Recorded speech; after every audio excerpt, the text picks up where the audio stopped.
For it. Thank you, button. That button is automatic. It just shows up automatically. It just pushes itself, so to speak. So our God is awesome. Welcome, everybody. This is Brother Kevin with There Are People Ministries and the TAP team. And my sister Kay is on the line from There Are People Ministries, my beautiful bride. Our team will be joining. Some of the teams are here. Some of the team will be joining shortly. I want to, all of you all are team and family, by the way. So we want to welcome you all here. Tonight's going to be a big push. If you take a minute, if you would please, go ahead and call and share with people, get people on as quick because I'm getting ready to give people some things they need to write down and be aware of and things you need to have. This is one of our red alerts.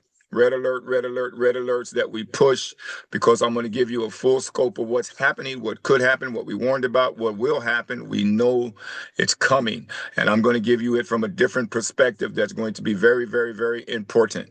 So please, I'm going to open up with a prayer, and then we're just going to take a few testimonies. We're going to talk a little bit about Jamaica, and then we're going to get right into what's going on and what it is you guys need to have. Because if I put this out and I asked my wife as she started to send this and resend it, I had to do that.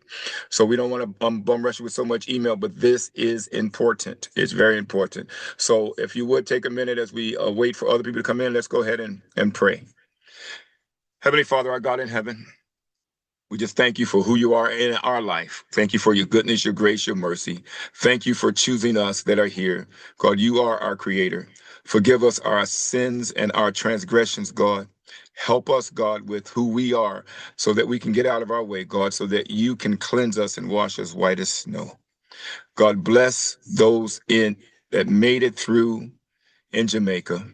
We saw, God, the path change. We saw, God, how light in just a matter of speaking. However, it wasn't light for anybody that was there and went through it, but we know the damage it could have done. But God, who you spared and what you spared. So we just thank you, God. The news had the island almost being wiped out, God, but you said no.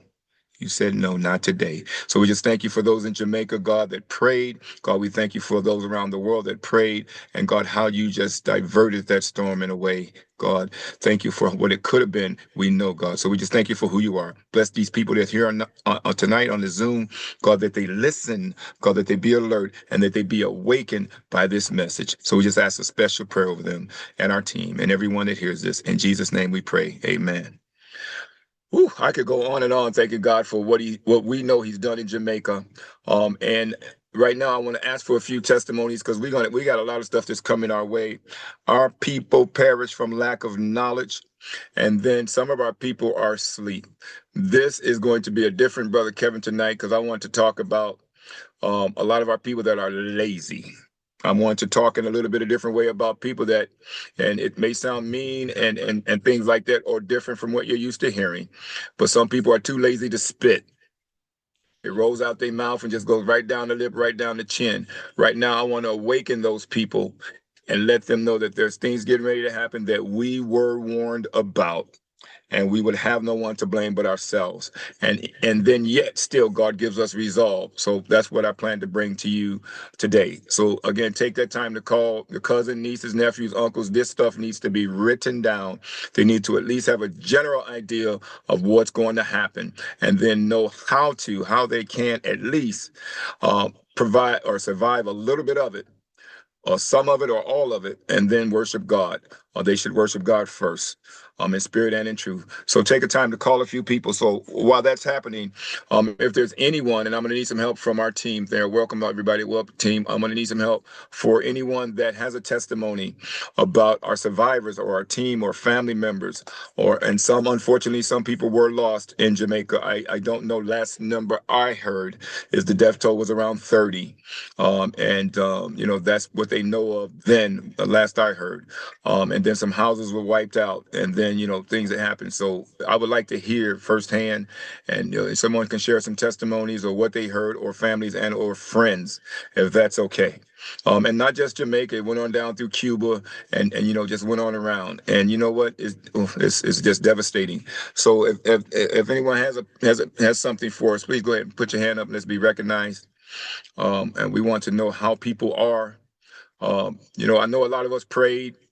We just thank God because I know Nobody has to convince me that he answered prayer. He did answer prayer, so I'm ecstatic with that. Okay, anybody, any testimonies, anything there? Anybody here? Is the chat on as well? Let's make sure the chat is on. You guys know, you guys got that. And just make sure that everything is squared away. So invite people on, and as someone puts their hand up or someone got some testimony, some insight, some input, we'll get to that. I just want to allow X amount of numbers. I want a few people to get on here before I get started, so I don't have to repeat so much. They'll be able to watch the recording. So I think we're at 38. It says so. When we get about 50 people or so, we'll just go ahead and get going, and that can change any second now as people start to come in. Again, testimonies. Anybody got any special testimonies? God has really brought us through. He brought us through a lot. While we waiting on somebody to get their hands up, if in the event, in the event, Opal, I see your name just popped up. Opal, we need to talk. I got some new stuff for you. I want to discuss with you later, for this business. Okay, so make sure we communicate if that's okay with you. Okay. All right, thank you. Good to see you. Good to hear. Good to hear you. Good to hear you. Um, So we know what's coming. We have a general idea what's coming. We know how and just let's just assume that everything continues on without God intervening, so to speak, and the SNAP benefits do not get extended. And all the it's not just SNAP, it's other assistance that the links and all those things that do not get extended. We're going to start from that point of view and show you guys where this goes, and then we're going to give you some resolve how to hedge against that and how to prepare for that. And it could be, and it's something. It's monstrous. So I was trying to wait. Nobody got any testimonies or nothing. If not, I'll get right to it because I got a lot coming for you all tonight. Today it's going to be some awesome stuff. Take 2 more minutes. Get your family, get your friends on. The recording is going. We will make this recording available, and it's going to be a lot there. And then we'll have a question and answer period. But I got probably, I think, two or three PowerPoints that's got a lot of resolve on there, and we're going to get right into it. Okay. So that being that, you know what? Let's just go ahead and get started. So here we go. First, let me make sure my screen is right. My hair is good to go. So, we just thank God first for what he's done for us. Okay. So there's a lot that's going on. So in the event that there is not a rescue and they continue on with this SNAP benefits not being there, the people already had to go 30 days since their last payment, so to speak. You know how you go from month to month. If that food shortage comes and that money's not put on that card on the first of the month, like he said, mean things are going to happen, bad things are going to happen because there's opportunity for the devil to do what the devil does. However, the Bible talks about powers that be that's going to actually cause these. And right now, as you look at the Democrats and as you look at the Republicans, you look at those powers that be, they know in advance what's going to happen. One wants to hold out and hold the other hostage and vice versa. And that's what they're going to do. That's man playing with what he thinks he's in charge of. And you're playing when you mess around with God's people, and that can be disastrous. But at some point, we know these things are going to happen, and the Bible's warned us. The spirit of prophecy has warned us time and time again. Ellen G. White has written about it time and time again. Pastor Andrew Henriquez, who we get a lot of people say that he is mean and that they don't like him, but yet I find out that they listen to him. And if you've listened to him, now you would find out what he has been saying is not only was it written about, and he's prophetic, so to speak. You know he is because he's spot on, but he's done his study, his due diligence, he's done his research, he's done his reading, he knows his scripture, okay, he knows his writings, and he's spot on, and he's just trying to get you all to understand that these things are coming. If it's not tomorrow, if it's not Monday, they're coming. If it's 2 years from now, they're coming. So pray that it's not this month. And I'm going to give you some resolve that will help you get through it and get to it. If it is this month, through the grace of God, what we need to do immediately or immediately, what we need to do. And if it's not this month or next month, just rejoice in God and be glad. And then you'll know based off what I'm going to bring to you tonight, how you can hedge against what's going to come to a certain degree. If that makes sense. I hope if it makes sense, somebody give me a thumbs up because we're going to have some input for you. I'm waiting for at least 5 more people, but I'm going to go ahead and get started. So I'm going to go with just like this. My background is in crime. In investigations. I worked with police departments and all kinds of things, but I also had investigative journalism, working in television and breaking stories and all those kinds of things. I do a little bit of history. I dabble in history. I love history. I love finding out things that people don't know and making people aware of those. But by no means am I any kind of history buff and no things like nothing like that.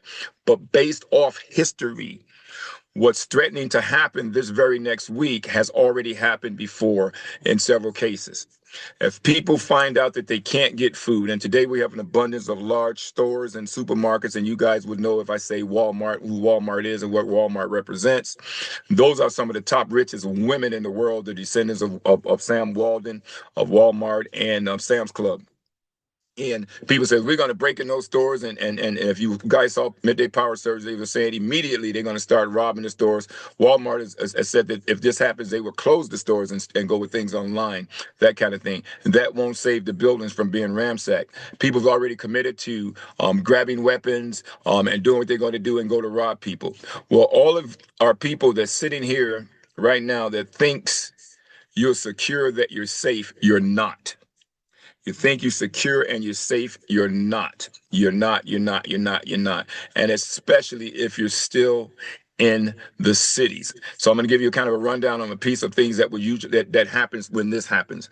So in 29, and you can go back way before 1929, but when the market started to crash, and immediately people saw all their monies, all the things that they had, because they were invested in stock, and it isn't that stock was new then, but it was really taken off, and they had a lot of everything all put into it.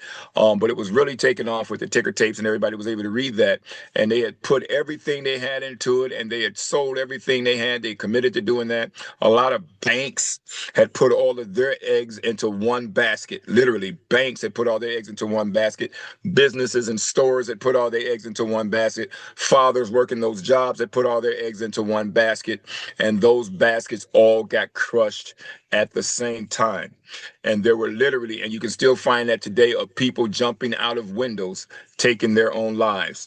People killing themselves, taking their own lives because they didn't know how to receive that. They didn't know how to bear that. And families was left in dismay. And you had people that was well-to-do, that was wealthy, in soup lines. You had people robbing. You had people killing. You've had cases, if you check your history, as you Google this in any way or form or fashion, what happens when this happens, you're going to find out there was cannibalism. You can go 3 days. A person can go 3 days without water. 3. And you can go a little longer without food, especially if you're getting water. But it's the babies. It's a matter of time before people, their babies are hungry and their babies are crying. And if you remember in the Bible, there was a story where the lady came and said, listen, this woman told me, she said, if we boil and eat my baby on today, on tomorrow, we can eat her baby. But when tomorrow came, her baby was nowhere to be seen. This results in famine. Famine results into cannibalism. And I'm saying it, and it may not register right now, but it's real and it's true. And it's currently going on around the world. And if you check, just Google it. And if you check your history, it happened several times before in the past. Death, robbery, home invasion. The police departments will quickly be overwhelmed by the rampage of people breaking into stores. Nothing in your neighborhood would be safe. You won't be safe. So I'm going to give you a list of things that you can do if you're stuck in the city. I'm also putting another piece together called Leave the City Walking. If you have to even walk out of a city, because there's going to be a situation where if you're trapped in the cities, that your car is going to be headed off.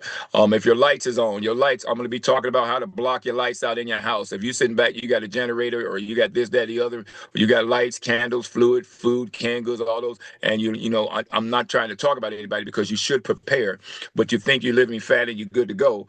It's going to be an issue, more so an issue in the city than it is if you're in a country, because people see you and they'll know your house and they'll see your house.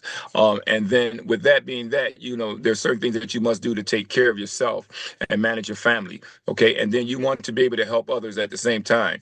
But you're going to have to know there's going to be some security issues you got to deal with. So with that, I'm going to go ahead and bring up one of my PowerPoints, and we're going to get started on some things. And then, then we'll definitely do a question and answer period.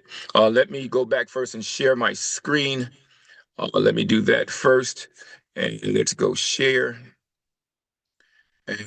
Okay, I need the screen. I need my share enabled. Where's my host at? Try again. All right, let's try this again. Y'all heard that? Y'all heard that? Try again. That was the boss, y'all. Okay, let me get some things up on my screen.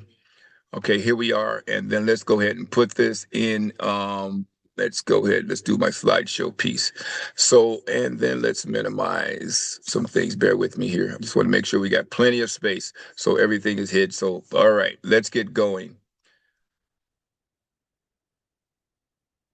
Mm, all righty, get up there, click, and from beginning. All righty. God bless you all. So the prophetic must do and must have emergency supply framework. And we put this together so that you guys can just have some kind of general idea on what's getting ready to happen, what goes on, what you can do, what must be done, and that you can share this with other people. And it's something that we have to be aware of. So there are people in need where there are people ministries. My sister Kay, who's on now, was telling me, a young lady called and said, I'm hearing a lot about this. There are people ministry. Do you know anything about it? And she was happy to say, yes, I'm a part of it. We are not a church, so to speak, that we're ministry, we're awesome, and I think I'm grateful to God for it. But we're not a place that takes, it's after people's money. That's not after people's income. That's not telling people, it's telling people, give us this, and we got landing strips in our yard so we can fly planes and all that kind of stuff. That's not the ministry that we are. We are a country living being prepared, making sure people are prepared, and sustainability ministry. And that's what God gave us. And that's the arm of this that we are. So we want you all to be always made alert and aware of things that's coming up. So there's prophetic warnings. If you go to Revelations 13 and 17, that economic control is coming. So now you know these things. I'm giving you scriptures that you've heard before, but I'm going to explain these now in a way that from being your brother. I am your brother, always your brother. My wife says, always your brother. She'd be picking on me, y'all. But listen, I need you to know from a brother's point of view that this means to you that there are people in control that cares nothing about your life here on earth. They care nothing about your life because they care nothing about God. They don't follow the 7-day Sabbath. They don't follow the 10 commandments. They think they do. They don't follow the original 7-day that we worship on. They don't follow the directions that God has given us. So therefore, they're making their own laws. If you're not for Christ, then you're anti-Christ. If you're not for God, you're anti-God. And if you're not for your people, you're anti-people. Those are the things that you're being foretold about in these prophetic warnings. Those are the things that we're going to be up against. So everything you think is right and moral, you need to expect the opposite of that. Okay. So in Matthew 24, where it talks about pestilence, famine, and earthquakes. That's true. Once people start robbing and killing people, the departments of police are tasked, the National Guard, the military is tasked. They're talking about bringing in the guards to protect against the stores. Then they're talking about bringing in the military to protect against the stores. Those things are going to bring out and may cause very soon than we think the Civil War. And what's going to happen with the Civil War, where you're bringing in troops, for instance, I have two sons that's military, but you're bringing them into various areas where, and they'd be like, wait a minute, my family here. And they telling the other soldiers, I'm not finna fight against my family. And then they're going to tell that other soldier, wait, your family's down there, but yet you here trying to kill my family, that kind of thing. And the military starts to clash and implode on itself, so to speak. And now you got tons of guns and weapons and masks and all kinds of things in the street as the military is overtaken because people are hungry. When these bodies are so overwhelming, there's nobody left to remove all these bodies as fast because the businesses of what we think are mortuaries and places like that to get rid of all these bodies, all those things have imploded and fell apart because there's chaos and there's nothing here. There's no money. There's no things like that. These bodies start to pile up on the street. And after a while, bodies start to fester and create other diseases that cause other people to become sick and then die. And yes, I'm trying to make this as visual as possible because pestilence, famine, and earthquakes kill people. And so does disobeying God's laws and statutes and commandments. It kills people. It causes people to lose their lives. This is the kind of thing we'll be faced with all these things that's going on. So then we become a lawless peace. How long does that take to happen, Brother Kevin? Realistically, that can happen, and it can start to happen in anywhere from 7 days to 14 days. It's just how well people can control themselves. Because for sure, as the military starts to come in and people get hungry again, and there's no fast resource on money, on food, on getting food to people, money won't be any good. The Bible talks about gold and silver being cast into the street. Things are going to start to happen immediately, very, very, very fast. And then as the military again starts, once those triggers start to get pulled, somebody's just going to start shooting. And once those triggers start to get pulled, who's in charge to bring all this to a halt?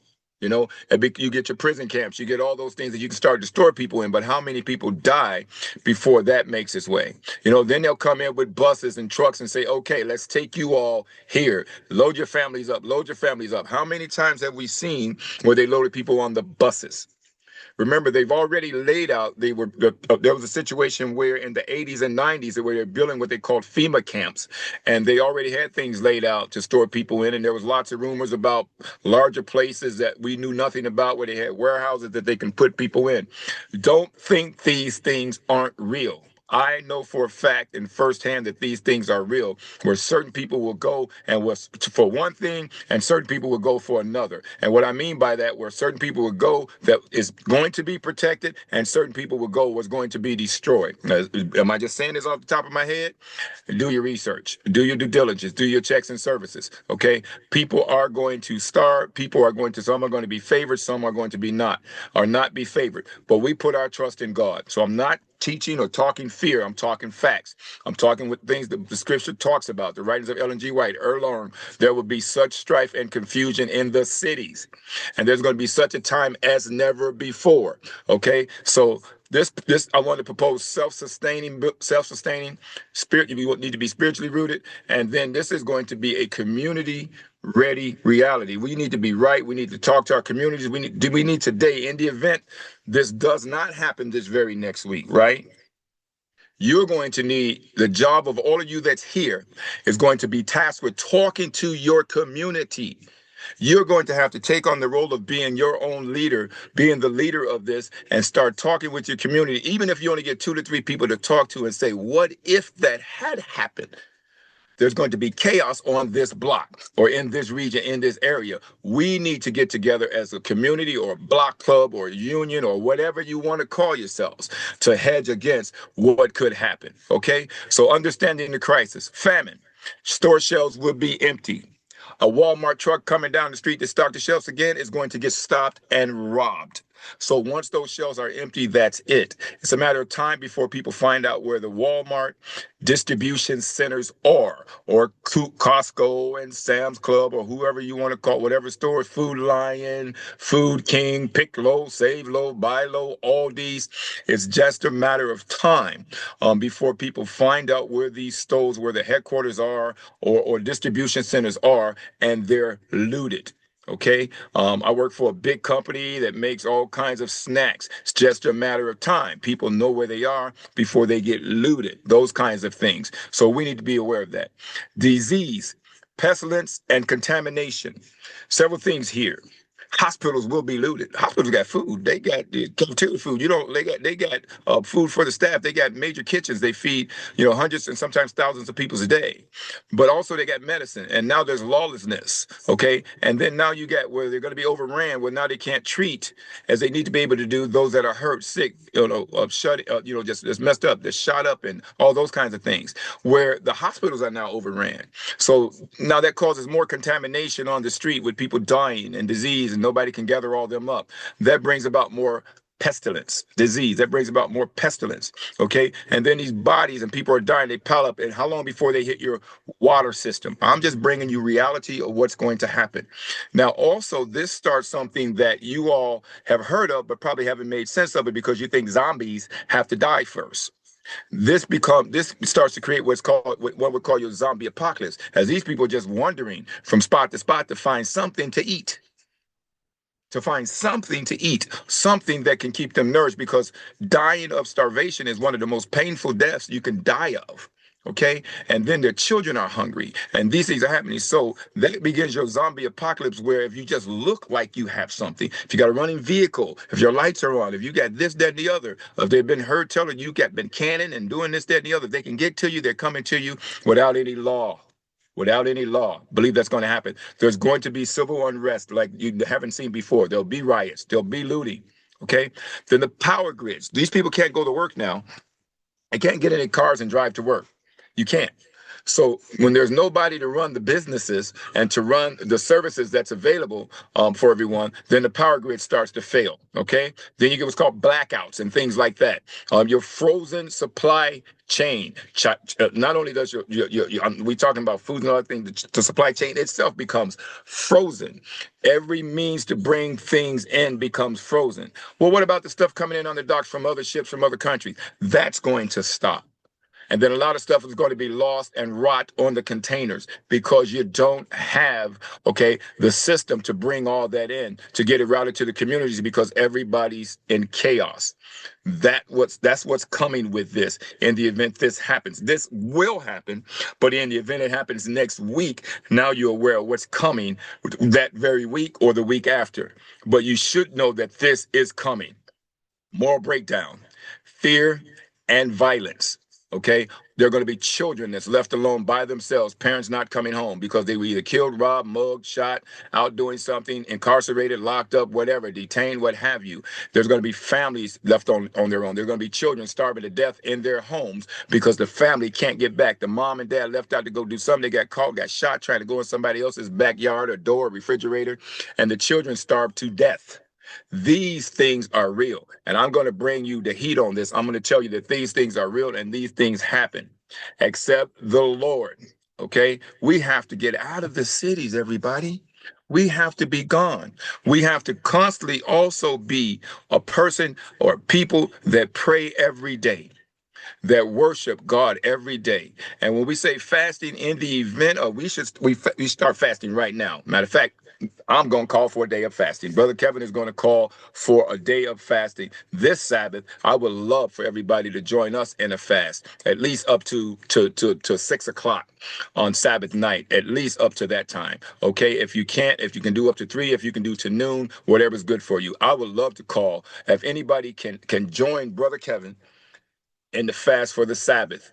If anybody could, please just put a thumbs up. And I'm inspired by one thumb. But let's start praying, because what we need to do is we need to overcome. We need to know better how to deal with what's getting ready to come our way. So I'm going to pray. I'm going to fast. I'm going to be all over this one. So listen, Bible study, read Psalms 91, read Isaiah 26 and 20, and then read Romans 8 and start to build up. Put bullets in your gun. That's with scripture, not literal, but with scripture, but literally too in some cases.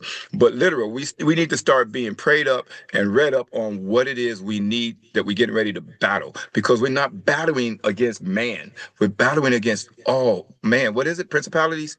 We need to be aware of that. So let's teach our family to seek divine direction before action. So before we go out and say, if anybody come to my house, I'm shooting them dead. If anybody come near me, if I just see them coming up the street, I'm going to shoot them. We need to be prayed up and ask for divine direction and guidance on the things that we're getting ready to do. But we do need to be prayed up, and we do need to know that this can come as soon as this very next week. Urban survival. Shelter in place is your first thing. If you can't get out of the city, if you can't get out of the city, if you don't have a place you can go, if you don't have a place you can go and you're still stuck in the city, listen to me. As fast as you can, with every member of your family that can, before it becomes a major disaster, with what income you have, use that to grab from the close gas stations, stores, anything that's still open, what you can purchase off the shelf. Have some water, have these things. I'm going to go over the amounts of water you need, but you need at least a gallon per person per day. You just need that. Okay. But you need provisions, beans, lentils, stuff like that. We're going to go over all of that. So when the riots and plagues start, you need to be able to stay indoors. Not only do you need to be able to stay indoors, you need to board up some windows, be ready to start boarding up them windows and block that door. So some lumber would be a good thing for you to have. If you got some 2x4s or 4x4s and things like that in the back, all those things you can wedge up against the door and block up some windows. Now it sounds crazy, but this says during the riots and the plague. This says during so they're happening. So you want to be as safe as you can. So you can want to shelter in place because now it's kind of too late to get moving. Okay.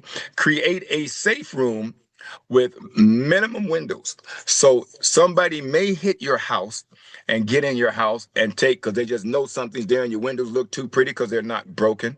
So somebody's going to come there because, of course, they're hungry and they know there's a refrigerator in a house and a pantry in a house. But you need to have a safe room that's as secure as possible with as minimum amount of windows as possible, so that there's only one or two entrances or ways that they can possibly get in if they can batter ram or kick something down. And then every once in a while, a bullet through the window won't hurt you. Going the other way, shoot it the other way. Don't shoot it into your window, shoot it out the window. I'm just talking. But make sure that, if they know you're there, that they know you're just not sitting there. But that we need to have a safe room somewhere. So reinforced doors, closed curtains, blackout lights. Don't be sitting there with your lights all on, thinking it's all good, and when everybody's out rioting, right? And looting, and then these things are going on. It's going to be just like when you see a major tornado warning. You turn the lights out, and they say it's going to be a hurricane. Some of y'all go to the basement, and you stay in the door, in the structure of the door frame, or get under the kitchen table. This is going to be worse than that. So don't think you can do the same things you normally do, okay? So reinforce your doors, close your curtains, black out the lights, go to the dark. If you got to look at your cell phone, you're down on the floor in your safe room looking at it so the light doesn't flash out through the windows, okay? Okay, and then you also want to identify, if you can, and usually that comes with the daylight. In some cases, when people know where you're going and you know what's going on, if there's a way you're outside, identify your escape routes and safe meeting points. The stuff I'm telling you right now, you need to start planning right now. Please don't take it for granted. Please don't take it for granted. Please don't think this is not going to happen. Please don't think all you got to do is look around this happening. Look at Gaza. It's destroyed. Look at Ukraine, how many people are dying every single day. Look at Sudan, the Sudanese. The soldiers just got overthrown by the rebels. So many people are dying. Look at your news. Google famine, Google cannibalism, Google pestilence and disease today. Google that today. Oh, matter of fact, real quick, let me give you something very, very, very urgent real quick. In the event this doesn't happen. Stop eating corn right now.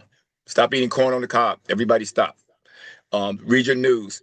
Cancer just went on a super duper uprise, especially in the Midwest, and they named 8 states in the Midwest. And the corn that's been sprayed with all these chemicals has now started to produce cancer in a rapid succession like you guys would not believe. I'm not making this up. I'm getting back on topic, but I got to Google it. I got to get that out to you. Google it if you don't believe me. And they just listed all the states. Okay, and it was Illinois, it was Tennessee, it was a lot of these states, and Wisconsin missed it, but we got corn all in Wisconsin because I know that. But we're stopped. We're officially done with that right now, unless you grow on your own.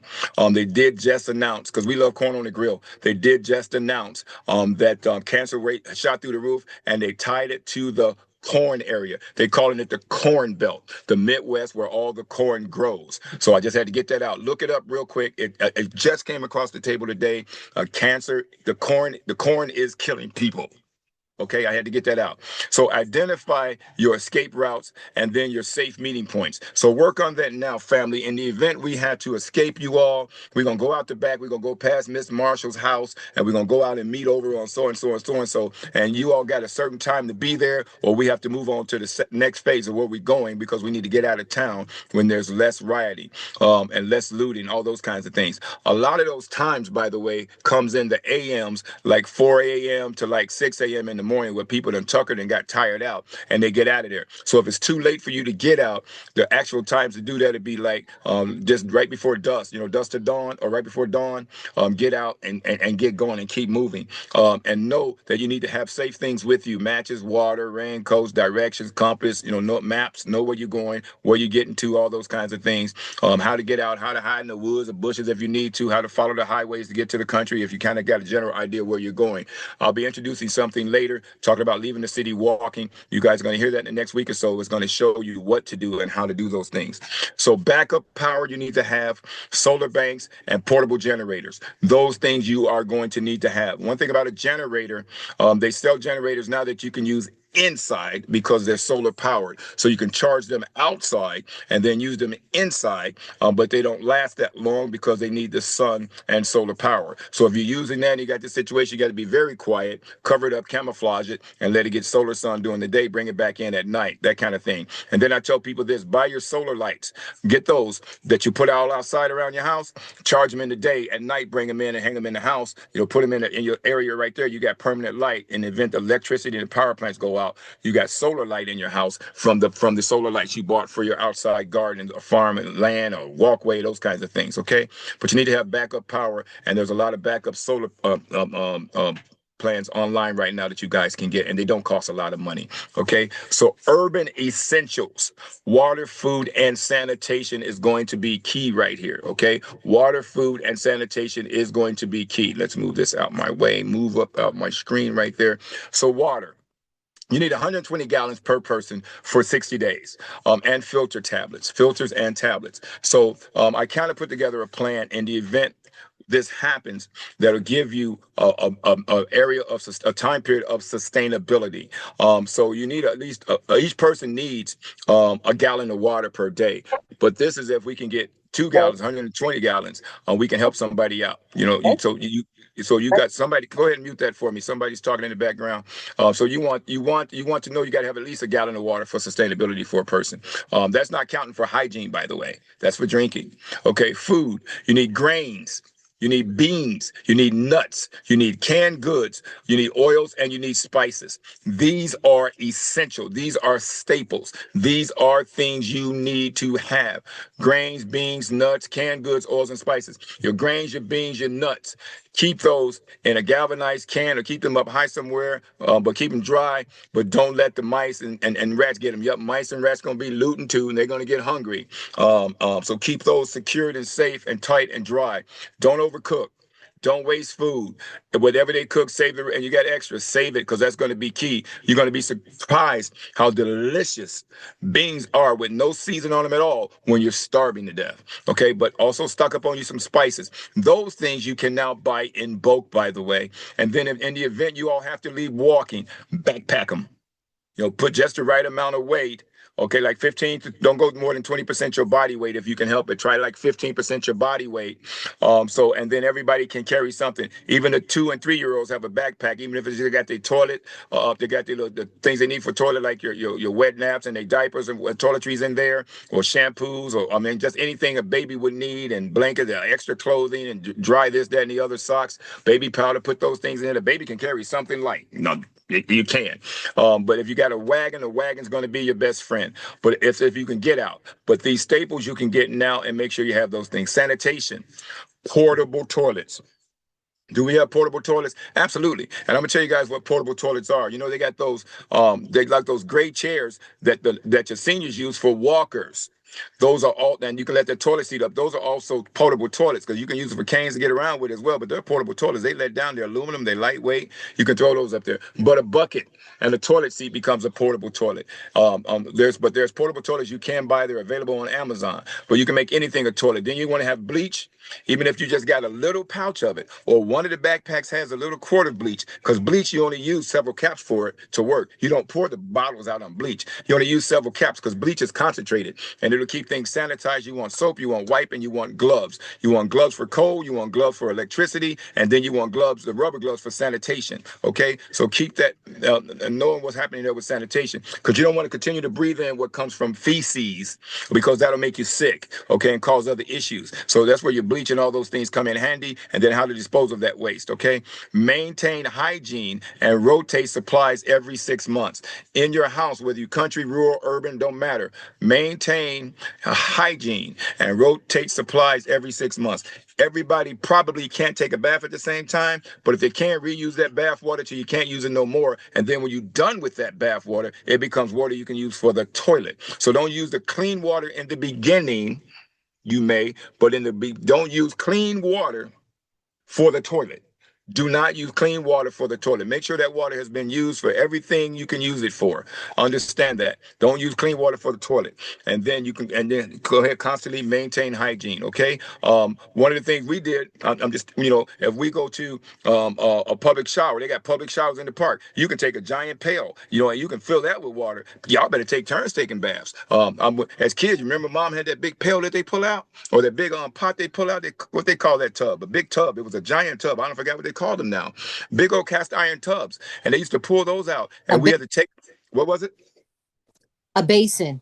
Yeah, it was like a basin, but it was a big cast iron tub. They had another tin tub.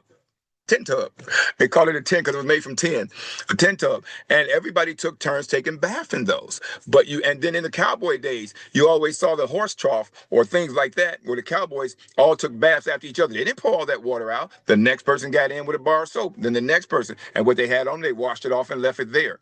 Keep that in mind. That's better than you not being sanitized at all, or your hygiene going bad, because then you'll see people literally where they wear lice on them and they're just flicking the bugs off while they continue to eat. Think about this, because 6 months into this chaos, if you're still alive, you'll see these things, or you'll see them less than that, but you don't want to be a part of that. Okay, so that's going to be key. So maintain hygiene with all the supplies that you can get. Okay, all right, where was I? Okay, urban security and personal defense. Okay, let me make sure I'm right. I got to stay on this. Okay, yes, physical. Okay, doors, barricade. You want to make sure your doors are locked. When that door comes open, you guys got to know nobody's out there. You got to design peepholes nobody recognize, even if it's from the top, if it's from a hole in the ceiling, hole in the floor somewhere. You guys got to know nobody's out there, so you'll know it. Until then, barricade those, window locks, motion lights, all that's going to be key. Motion lights just light up when people walk by. It gives you some kind of idea. Those are awesome to have, especially in the rural areas. In the city, you're going to know somebody's on your doorstep, but it illuminates them so you can peek out that hole. Once they realize it's just a motion light, they say, oh, didn't nobody turn it on? It's just a motion light automatically. They won't so much be able to look, but they want to try to get in there. But that motion light gives you, that's one thing you all should get right now, because it tells you without you having to flip a switch when somebody knocks on your door, it automatically comes on when they walk by. And it tells somebody, it gives you a visual of who's there, so to speak. And then you sneak quickly. If somebody you don't recognize, get back to your spot. Okay, so stay alert with those things. Okay, so behavior, stay quiet. Teach your kids to be quiet, avoid social media, and take a low profile. Don't get on social media bragging that we got this, we got that, we where we are, we good to go, blah, blah, blah. Do not do it. Do not do it. Okay, kind of keep a low profile there. Neighborhood coordination. Okay, trusted allies and patrols. Remember, I said this. In the event this does not happen next week, you guys need to start communicating with the people on your block and in your neighborhood. You just really honestly do. Please take what I say with you. You can use this video. I'll make sure it's posted online. Listen to and just tell them, listen to what this brother's talking about, because I'm telling you the truth. If you in the neighborhood don't get together, you all need to have somebody's back. Wouldn't you like to know that if you got 40 neighbors on your block or 20 neighbors on your block, that at least 4 to 5 to 6 of them got your back, and that you're part of a team that has them, and then we all have God? That would be awesome. So please get that set up immediately. In the 70s and 80s, block clubs were big. I don't even know if they still do those now, because we're not in the cities, but they had block club organizations in Chicago where they got together, and once a year they did all this on the street, all those kinds of things. Now it's about saving your life. Scripture, Psalms 34:7, the angels of the Lord, okay? The angels of the Lord encampeth. You want to be covered.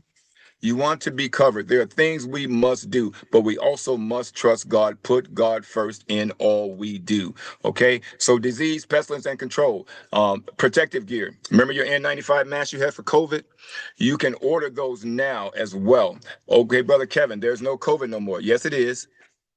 Did y'all not hear about the monkeys that escaped in Mississippi that was carrying the bubonic, carrying the plagues and COVID and all those diseases those monkeys have? Look it up. It just happened this week. It just happened this week that we're in. Look it up. Look it up. So they're messing around with diseases right now, and these monkeys escaped with a crash that was on the highway. But you want those N95 masks or something better, because you'll be breathing all this. You'll be breathing in all this pestilence and germs and stuff that's in the air become airborne. You want the gloves in case you got to move bodies or move people or take bodies. And I'm saying bodies, people. I'm talking dead people. I want this to hit you home. And forgive me, I'm not trying to upset anybody. I'm not trying to get you to tune out. But some of these bodies may be your family members. but you can't take them with you and you can't live amongst them. Okay, you can't take them with you and you can't live amongst them. You have to make sure that your area maintains has to be sanitized and clean, because after a while of breathing in what the dead body produces, you will lose your life, and then your whole area, your whole environment becomes contaminated. Okay, so you have to be aware that these things may happen, and pray to God it doesn't, but pray to God that He gives you the ability, the wisdom, the knowledge, the power, the strength to make sure you bury that loved one or put that loved one somewhere where you all can go on living with these things that are going to happen. You are going to see these, and you may have to assist someone else. Okay, so protective gear, mask. We call it PPE, personal protective equipment. N95 mask, gloves, goggles, and ponchos. Ponchos protect you from the rain and protect splatter and things from getting on your body. And ponchos are really cheap now. If you guys can stock up on ponchos, each one of y'all can put 5 to 10 ponchos in your backpack. And what that is things splash on you. You can take that poncho off and dump it, but it's easy to wash as well and wash things off of that. So make sure you order on Amazon a box of ponchos, a box of N95 masks, all those things. Okay. I know someone's going to have questions, so I want to get through at least this first part. We're going to do a little bit, then I got 2 more. I got a lot more for you. Sanitation: separate contaminated clothing, bleach and wash. If you got contaminated clothing, get them washed. But the bleach gonna mess up my clothes. Nobody's caring about bleach stained clothes when you're trying to live, when you're trying to survive. But don't spread the contamination. Don't take that with you. We're talking about from dead bodies. We're talking about from rotten bodies. We're talking about from feces. I'm trying to be as descriptive as possible. It's going to happen. Dead body protocol: plastic wrap, and burial is safety.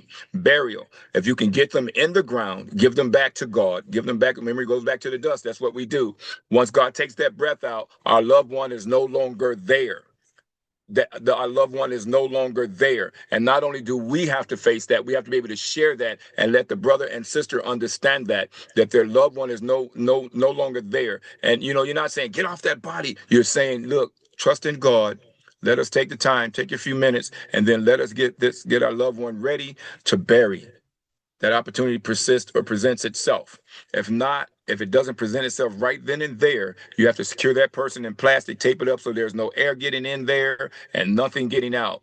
Because as gross as I'm got to be descriptive for you all. The bodies, after a while, the gases build up, the body bloats, and it'll bust, it'll rupture, all those kinds of things. It needs to be taped and secured. And again, I'm trying to tell you this because these things are going to happen. Read your Bible. Listen to Ellen G. White. Listen to Pastor Andrew Enriquez. Listen to Brother Kevin. These things are coming. It's already happening. Okay. So immune boosters. Okay. Immune boosters. Time now to build up your body. Garlic, elderberries, vitamin C, and zinc. Look up with your fruits and veggies and things that you can buy that you can store right now to help keep you strong against the disease and the pestilence and things that's coming. Psalms 91, no plague shall come nigh thy dwelling, not even come near me if you're covered by God.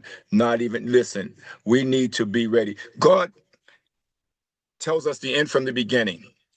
We now, this generation, is seeing a whole lot more than than tons of the previous generations, and we're seeing it a whole lot faster. As a woman in travail, those labor pains are coming so fast, where she's screaming and hollering, and if you're holding her hand, she's crushing your knuckles and all those 2 things. But still, it's not time for that baby to be delivered.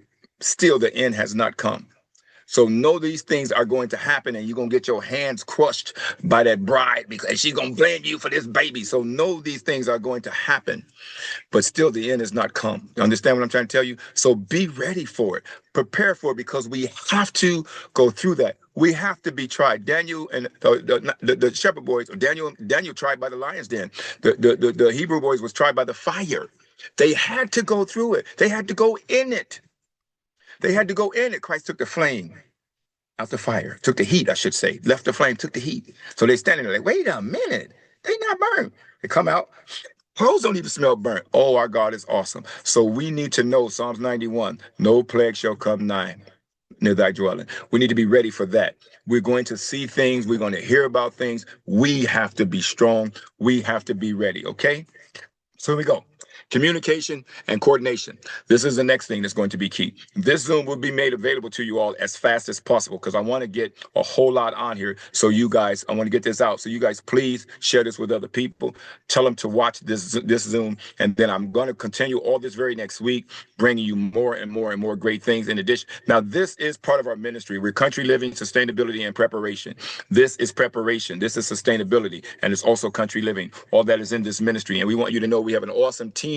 We have help for you. You can call. We got an awesome team in Canada. We got teams in Tennessee. We got teams in Wisconsin. We got teams. We got members everywhere. We got. You can call any of the people that's on this Zoom right now will help you, will assist you. All you got to do is let us know you need help. And we are therearepeople.org. We do everything we can to assist you and make sure things are ready for you. So communication and coordination. Family contact sheets, printed and made waterproof. So who is your family? One thing soldiers used to do in the military when they were going to battle, and you guys saw this in a lot of movies probably, there was always a letter to their wife or their girlfriend or their mom or their dad, and they'll tell their battle buddy, if something happens to me, give this letter to my family. You guys, not only do you need to have something like that, but have something like that for your own good, with meaning that you know how, if you caught out, how you can reach people because your cell phones may not work. Okay, so put together a sheet, a printable sheet, print it out, hook your cell phone up to the computer, transfer all your contacts to there, and then print them out. Okay, because you won't have a yellow page phone book. Okay, and you may not have your cell phone, those kinds of things at that time. So put together a family contact sheet, print it, and then put it in a Ziploc waterproof bag. Okay, certain things you need to have in waterproof bag. Have that, and then have a pouch or a box of waterproof bags in your backpack. Okay, so then you need a radio network, CBs. Remember the old CB radios with the antenna? We're driving down the road just yesterday, and I showed my daughter. I say, see that antenna on that car? That's for a CB or a citizen band radio. We need to go back to those. We need to go back to those because those charge up in the car, and then you got a network that's automatic. It's different from all the other kind of ways you network. So we need to go back to CBs and ham radios. And when you got the right antenna, they reach out a long distance. People talk from here to Cuba, Wisconsin to Cuba, and past Florida to Jamaica with ham radios. Okay, then you got a check-in protocol, an hourly piece check-in. So hit that radio, call me. And if you haven't checked in within an hour, and you need to be precise, give them a 2 to 3 minute either way. You guys there need to be a protocol. We either need to come looking for you, or we know something been compromised or something that happened to you. So y'all need a check-in protocol hourly if you're in the city, twice daily if you're in the rural. If you're in the city, give an hourly protocol update. Contact people every hour. If there is an issue on your end, there needs to be a common code word that nobody understands. You don't have to say, the shoe is falling. You can just say, I'm good. But if I'm good is not something you used to saying, you're used to saying everything's all People right, don't know. everything's okay, and you just say I'm good. The family know they need to move because that meant your area has been compromised, and you need to get out of there. So you guys need to establish that. You hear me? The American military was known for the Apache soldiers because we took the Native Americans and put them in the army, and they only spoke Cherokee or Navajo, the Navajo talkers, and they spoke in the Navajo language, and the troops, the Germans, the troops or whatever we was fighting at the time didn't understand Navajo because they didn't have this tribes there. Those were Native Americans, and we got through a lot. And then we went to phonetic alphabet: Alpha, Bravo, Charlie, Delta, Echo, Golf, Lima, Hotel, Mike, all the way down the whole ABC, Whiskey for W, Zulu for Z. We had the whole phonetic alphabet, and that threw them for a loop. Well, now all those things have been compromised, so you guys have to design your own communication for your family. Begin. Oh, I'm sorry. Before I go there, code words, like I said, distressed and location update signals to let people know where you are and where we would meet. And then if you have a tad bit of extra resources at that location, that person's going to be late, leave them a tad bit of resources. And if you're the person picking up behind because you had to make sure that the back way was clear, the back door was clear, as your people, your family left out, then all the food you got left that they leave there, bring that with you. Or if it's there and you have to leave it, bury it so that you can find it. And if you know other people know that route that you care about, leave it out so they can have it. What I'm trying to say is either hide your tracks, but take care of each other. Okay. And then begin and end each call with prayer. It has to happen. What is prayer? Prayer is our charging system for our cell phone, plugging it up into an outlet, plugging it up into that charging block, plugging it up into the wall. Prayer is plugging us in with God on the regular to keep us charged up. to keep us motivated, because God didn't give us the spirit of fear, but power, love, and a sound mind. I want you guys to know that we're going to go through these things. Okay. We come out sharp. Iron has to go through fire. Steel has to go through fire. You know what it takes to melt sand to get glass? You have to go through the fire. Get ready to be burnt, get burnt, but get ready to come out on the other side. Okay, first aid and medical response. Let's talk about that. So you're going to need to have at your disposal in resources, cabinet with bandages, antiseptics, scissors, and prescription drugs. Not. We know that prescription drugs, some people take prescription drugs, so that we want to be aware. We don't want a person to die because they got a heart issue and it takes that nitroglycerin to restart their heart. So as best you can assist somebody, pray on it, assist people where you can. But we know certain drugs cause disease and cause other issues and symptoms and all those kinds of things. But we must look out what we can to take care of our people. People that are diabetic, if we got alternatives and things like cayenne pepper for a person that's having a heart attack, bam, cayenne pepper brings them back. Those kinds of things. But we want to know through our medical missionaries that are here, that are out there, we want to take training and classes on these. God, we pray to God that we have time. You guys want to take these classes and learn these things. But having bandages and all those kinds of stuff. Our sister Kate that's on here, she produces a medical bag that has a lot of these things in there. We have in our personal collection, we have scalpels because they came through my warehouse one time. We had a business called 60 Below. We sell products 60% below retail, so we catch places going out of business. And we had scalpels. So brand new in the case. Those are key. You got major cuts, bullet wounds, all those kinds of things. You got to get in there. You just can't rip it the hole open. Get in there and get me that bullet out of there. So there's ways to do things. So gloves and masks and sanitizers and all those kinds of things are going to be key. Emergency, CPR, bleeding control, fractures and shock. There's going to be classes. We teach on that, but there's classes you can take right now at Red Cross, and there's tons of classes on YouTube. Remember, I instruct you all the time. Get a YouTube downloader software and get an external hard drive and copy and save all those videos. Go to YouTube, and on YouTube, you type in how to stop bleeding, how to clog an artery, or how to clog an artery, how to tie off an artery or a main vessel or something to bleed, how to tie all those things off, okay, how to put a tourniquet on, how to stitch things up, all those things. In our Sister K's medical bag, it comes with fake skin with stitches so you can practice stitching up skin. Good thing to have. They sell those on Amazon as well. All the medical first aid bags and everything. If you don't have at least 2 first aid bags in your home, you're doing this to yourself. Remember, you're your first line of defense. You're your first line of medical response, because the police, fire, ambulance, all those people, first responders, are going to be tied up or taking care of their own families. Okay, taking care of their own families, because in these pestilent times, in these disease and riots and food and starvation times, you're going to have to take care of yourself and your family. So learn CPR, learn bleeding control, or learn all these things, fractures and people in shock. And with those aluminum blankets you can get to regulate the body heat, all these things are available on Amazon. You want to get this stuff now and get them in your first aid kit, people. You really honestly do. Put them in storage. One thing people don't look at is you can get out of your house because you don't have a lot of that. But if you had some of it in storage, you can go by that storage unit. If you got a car, God grant you the grace and mercy, that time, that opportunity, grab that stuff and then hit the mountains. You're better, get into those countries in the woods with just that case you had sitting in storage than sitting in the house starving to death. God provides a way. We have to trust in Him. So natural herbs, salves, all kinds of things, charcoal, all kinds of things. Okay, and don't talk about honey.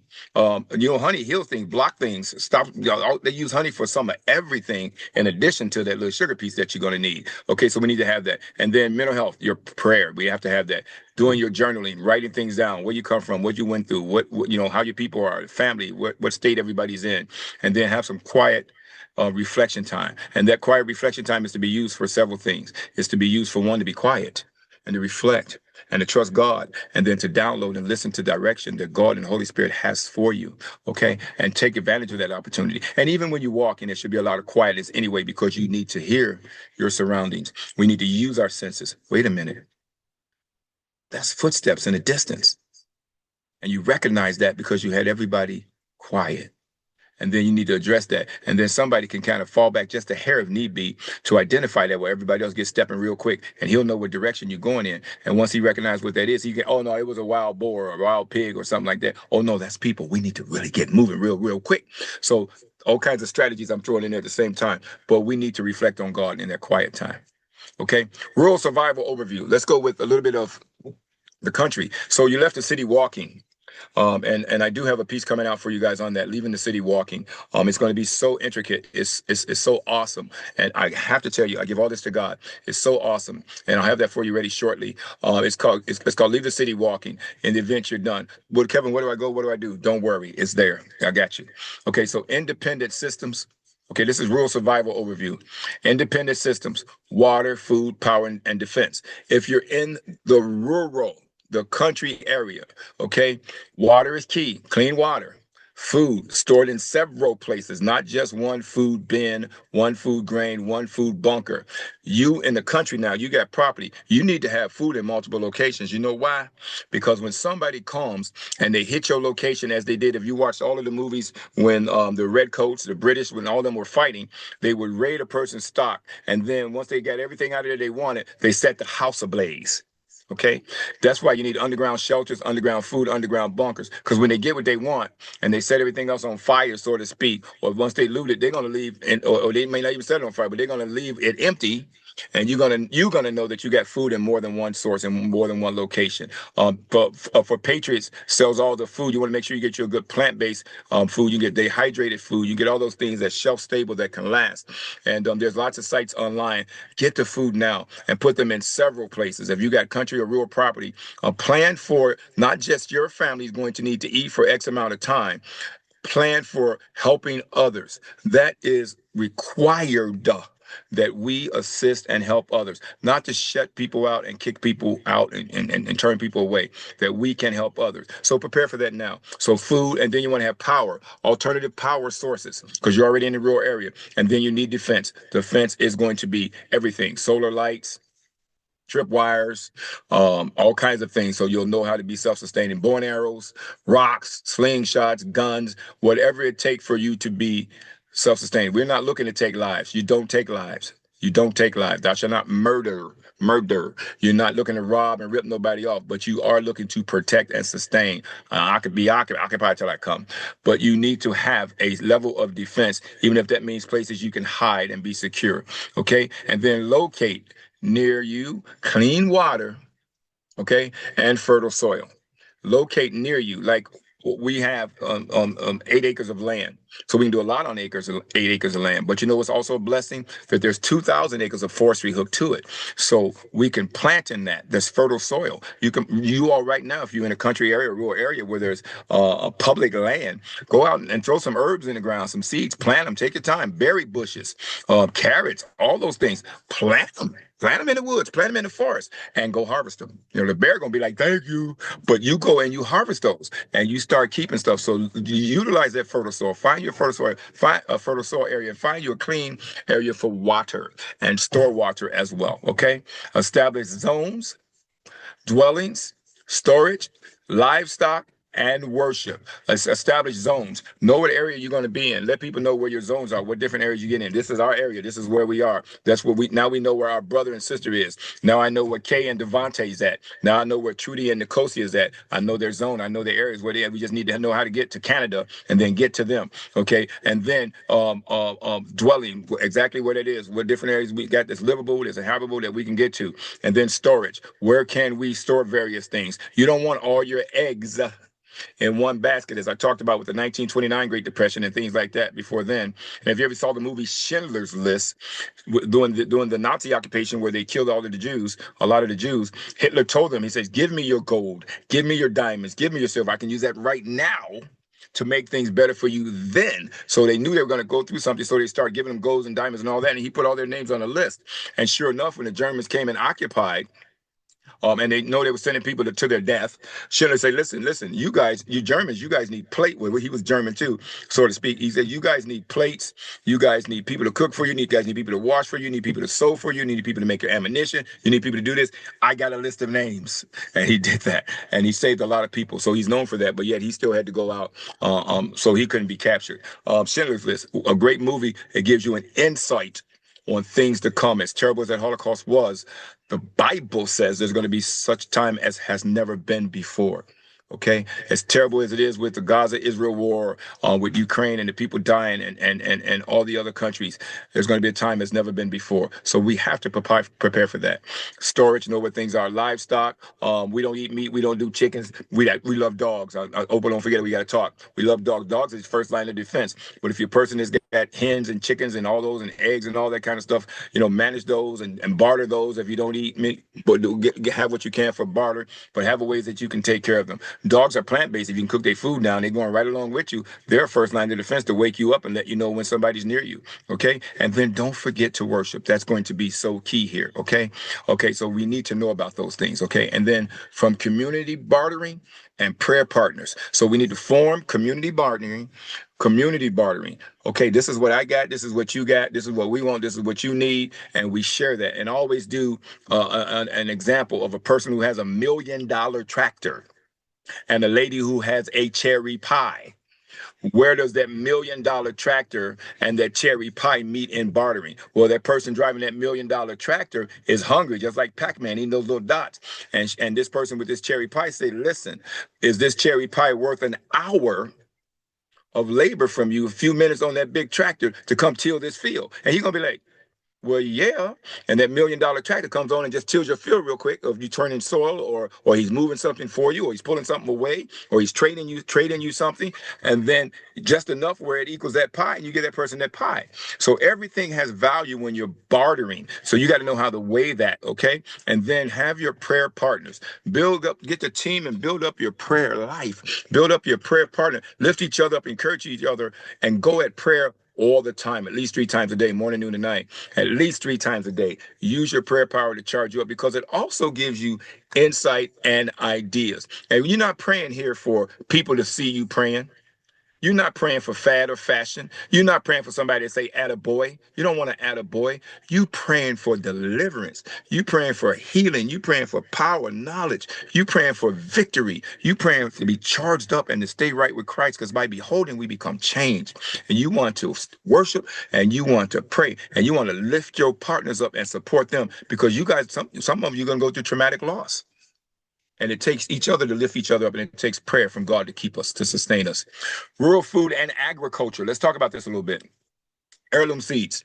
You guys know now you should be stocking up on heirloom seeds, hand tools, compost, and rain collections. I got about 30 something here of those 55-gallon blue barrels. You guys can buy those. Those are catch basins. Those, you can make toilets from those. You can make sinks from those. You can make raised beds from those. You can make vehicles and wagons from those. You can make so many from them blue barrels. Go on YouTube. What can I do with the blue barrels, or the plastic 55-gallon drums? They blue, white, whatever color they come in, and you're going to see hundreds of different things you can do, and it's so cool in the country. They're also a benefit in the city.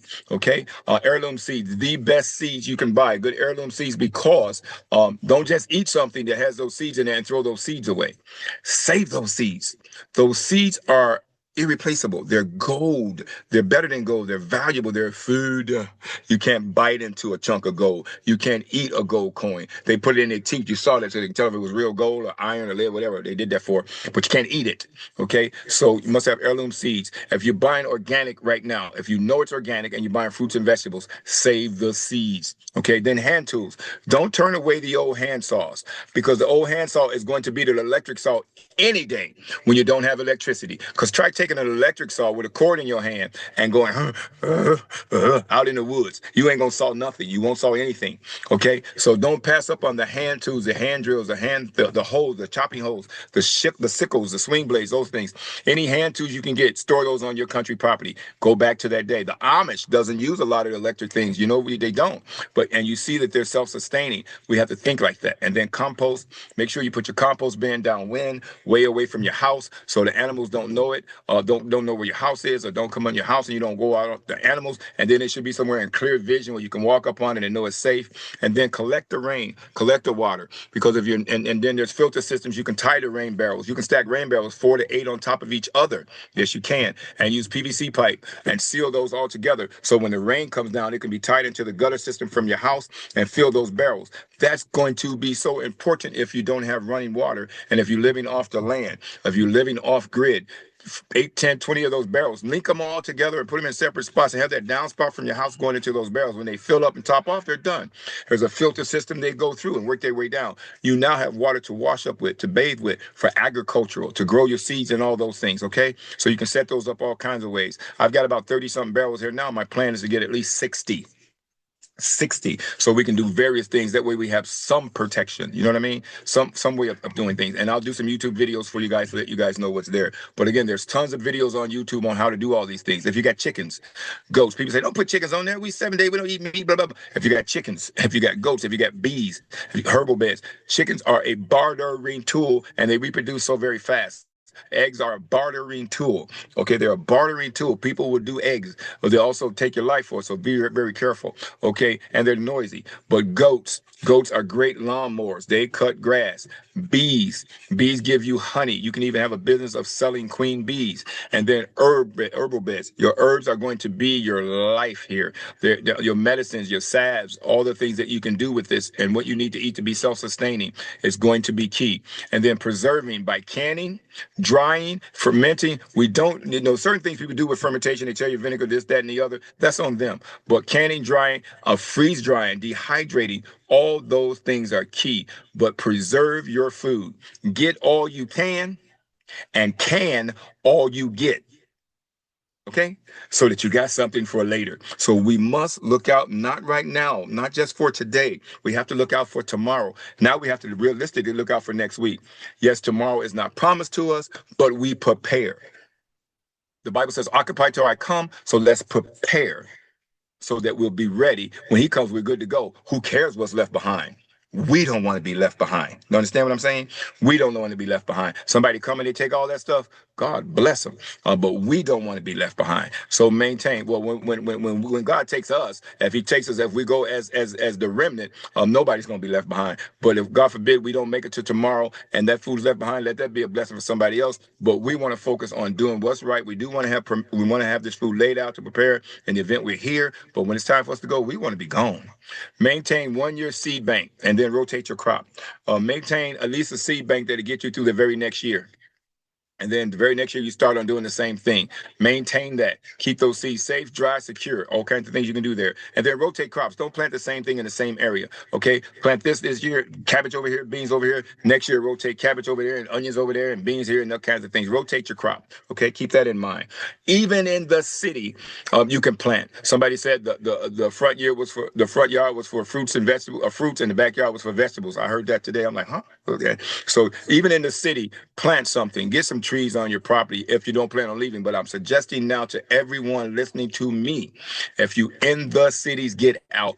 Team up with brothers and sisters right now. Because if all this come to head like it's going to do, whether it's getting ready to happen Monday, Tuesday, Wednesday, Thursday, Friday, we do know it's coming. We've been warned. Now we're as close to it as we've ever been, and we see what it can do in just a matter of days and then in a matter of weeks.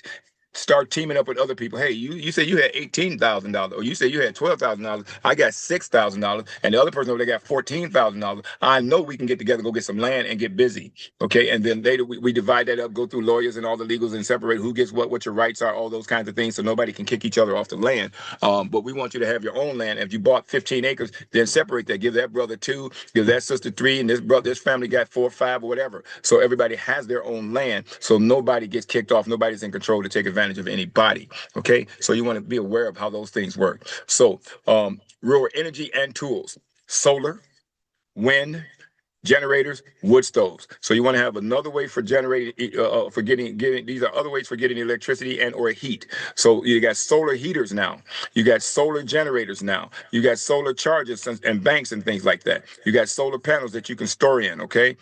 Then wind. You got wind turbines. Walmart.com, not the Walmart actual store, but the Walmart.com sells windmills, portable windmills. You guys can put, and you can pick any size, and they'll ship those out to you. So solar windmills. So windmills. So you got solar, you got windmills, and you have generators. You got the solar generators, you got the Patriot generators, you got generators by everybody. All your big box stores got them. Get them. And you got the quiet ones, and then you got some generators that run on both propane and regular gas. You got some generators that are run on propane and regular gas. And then you got solar generators as well. Then you got the wood stoves. Wood stoves is number one because that gives you your heat. Then you got the wood furnaces now that set outside, and they're really big, and they have them up here in the North Woods, and you fill those with wood and it heats your whole inside. So they got the wood stoves now that they set outside. That's very key. And you got piles and piles of wood that you stock up. So firewood, you need axes, saws, hoes, and wrenches. You need tools. You need tools. Even in the city, you need tools because some things you're going to need to survive to get things going. You're going to have your tools to go over there and take it apart. If your town or country or city becomes desolate, but you need this particular belt off of this or this engine off that or that wheel off that to have a wheelbarrow, to have a bike or whatever, you need tools. Grab those tools. Ladies, even if you're not a person that used to working tools, you're going to change the way you do things. Men, if you used to having somebody else do it because you get your nails done, get your manicure on, you're going to change the way you do things. We need to go and grab these things now while we can. It is going to happen. Please trust me. I will not make this up.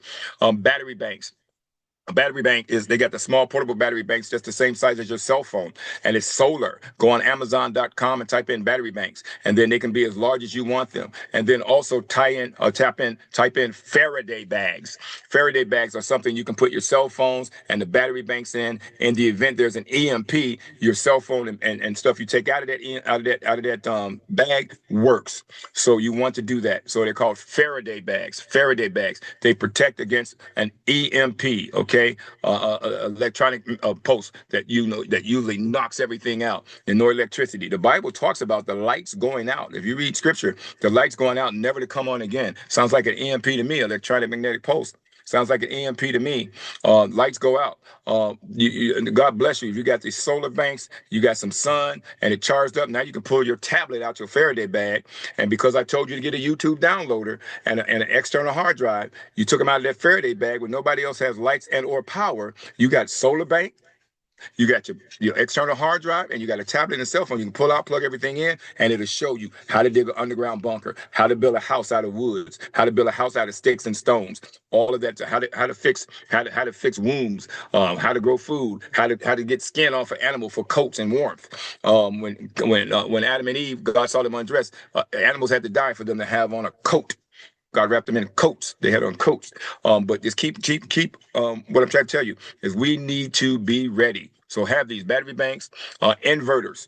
So inverter what plugs into either your car adapter, and then you can plug a regular laptop or charger into an inverter. You can use that for your solar. You can use that for the windmill. How to invert everything to regular electricity, so you can plug up your refrigerators or whatever, what have you, all your electric things.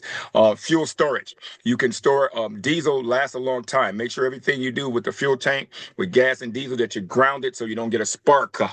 And you can store diesel and you can store fuel. You can store gas. Make sure you have fuel storage. If you can afford it, do it now. Put them in separate locations. Have at least 2 locations. Okay. And have like gas cans, the 5-gallon gas cans. I think I got 8. I know I got at least 6. So you want those, and you want those topped off. Okay, and I have some of those full now. Propane, because we have mobile homes. We have mobile campers or travel trailers, I should say.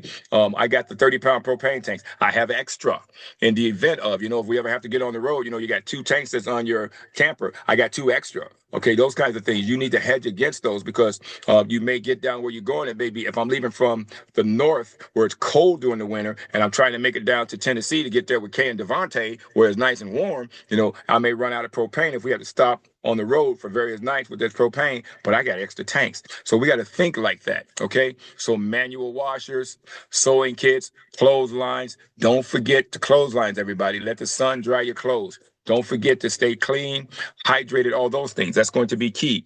Make sure you go back to these old things that people used in the 60s, 50s, 60s, and 70s, the way we got through, hanging them clothes on the line. Get your sewing kits. Go to Dollar General or Dollar Tree. I think they're $1.25, $1.35 now. Get those sewing kits. Get those patches.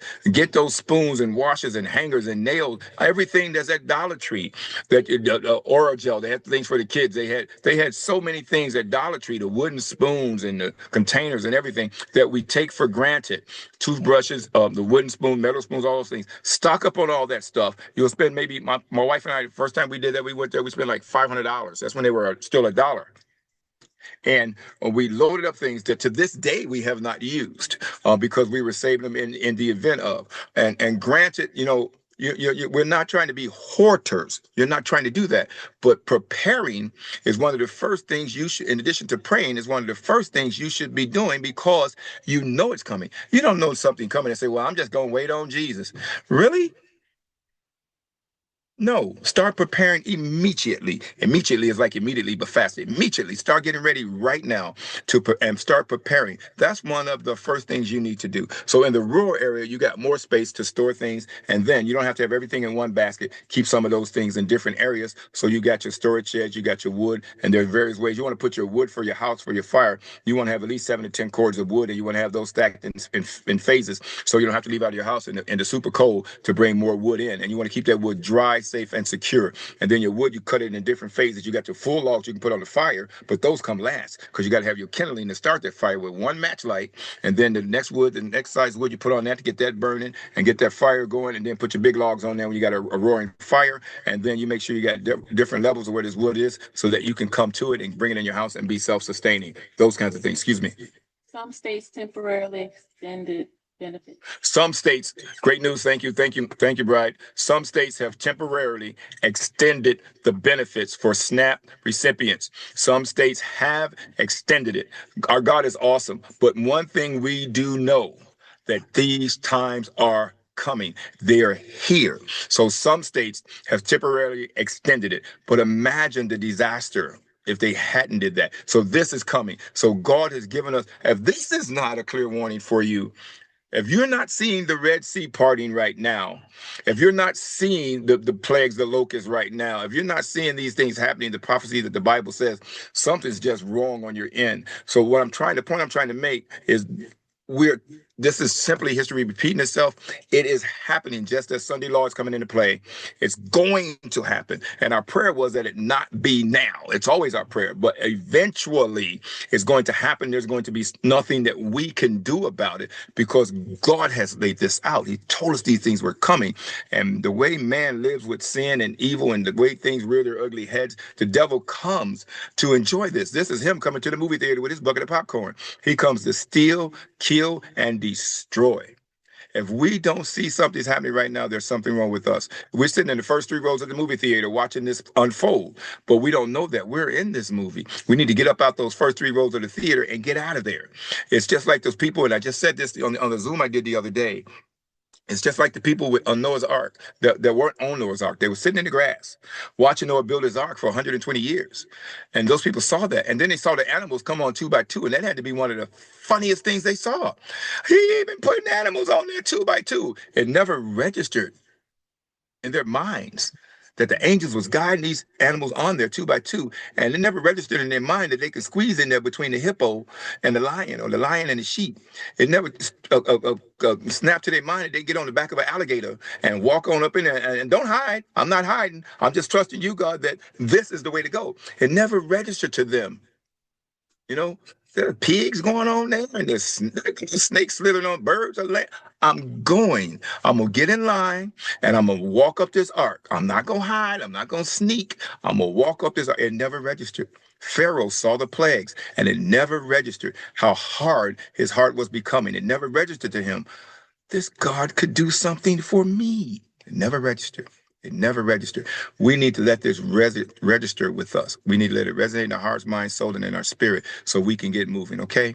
So manual washers, sewing kits, clotheslines, those things, keep that in mind. Rural security and perimeter defense. Let's go over those things. So they did extend, some states did extend this. So this is an opportunity now, people. So God has just granted us grace.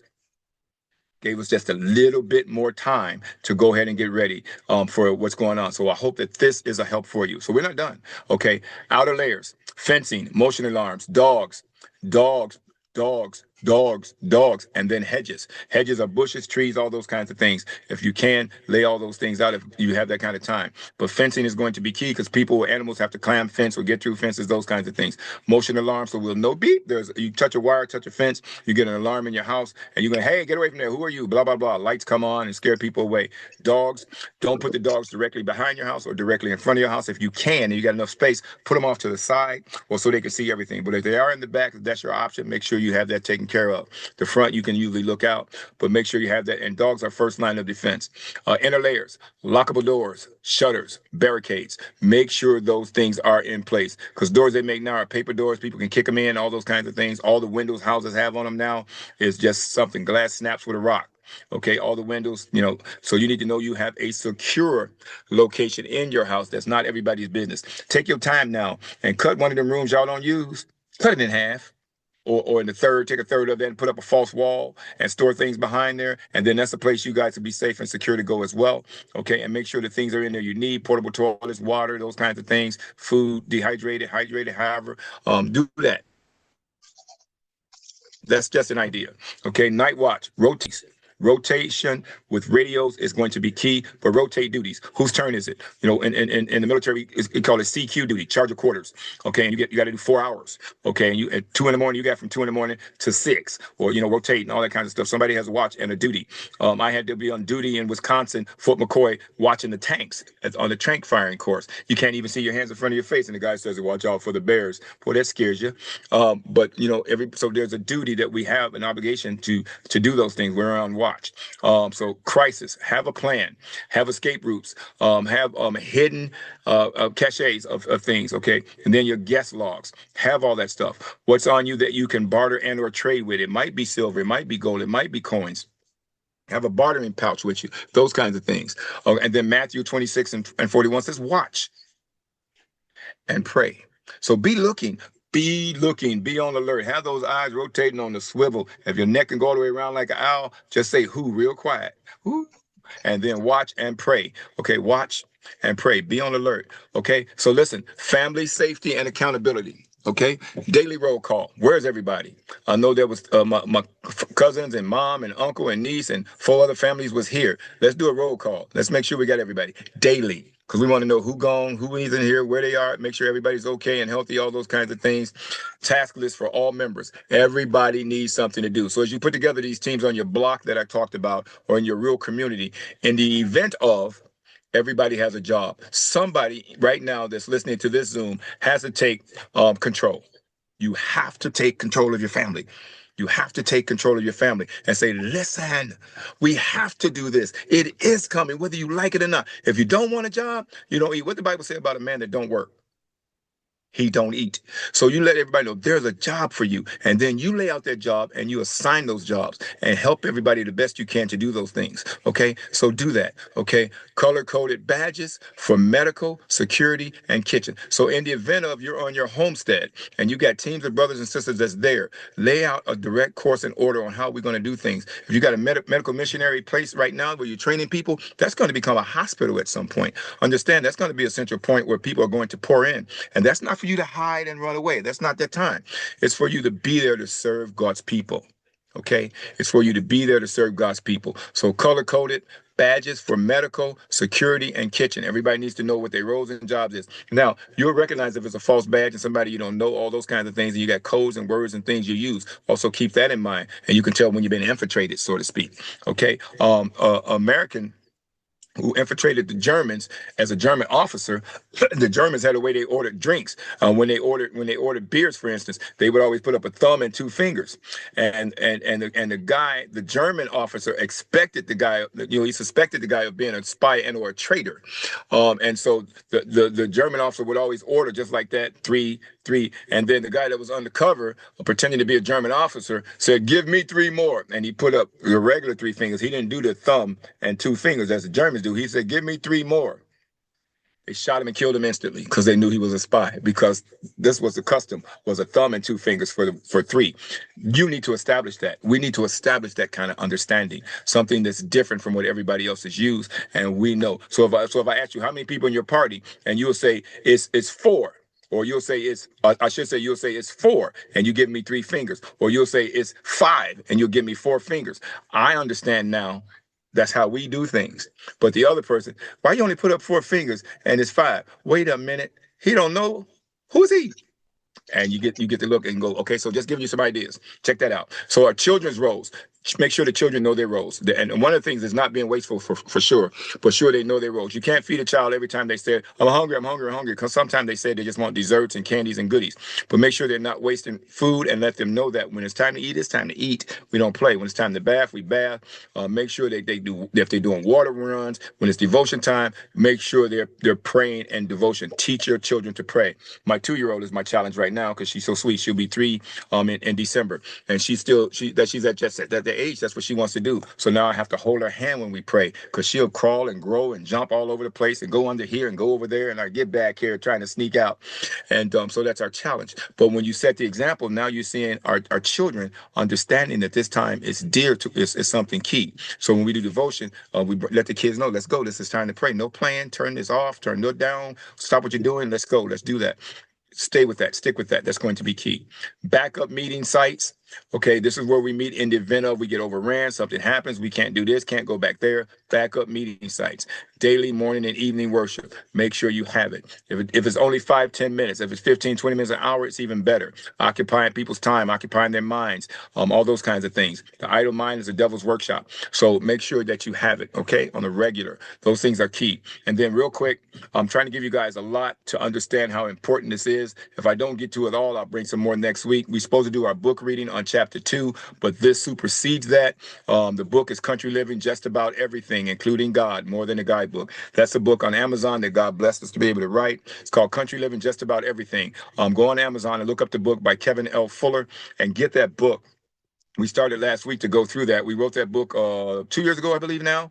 And there's another sequel coming up to that book. It's called To the Country and Live. But there's so much in that book that lays everything out that's so easy for you all to understand on how to be self-sustaining in the country and how to get out of the city and get to the country in all types of different ways. So this kind of overrides. We were going to read chapter 2, which we'll postpone if we could. But I want to get all this out to you to make sure you guys have this because it's so important. And we don't have a lot of time to waste. It's not to say our book is a waste of time. It's awesome. But this you need because I want you to be able to take this Zoom, share this with somebody else, and this gives them a boost. I was just on with the UK with England at 4:30 in the morning on Sunday. And I did a 3-hour presentation for England for the UK because we had did one for them before. And our sisters and brothers called and say, listen, we need to get some lift, some boost to these people because they're not leaving the cities. And I did that, and it was 3 hours. So I want this to go over if it takes, whatever it takes, I want you to understand that this is coming. Whether you understand it, whether you like it or not, lean not to your own understanding. Trust in God. It's coming. It's coming. It's coming. Has he not warned us? Show me something in the Bible that he did not tell us. He described the Roman Empire. He described the market. He lays everything out. What God mark is, the mark of the beast, what we do, all those things. He laid it out in detail.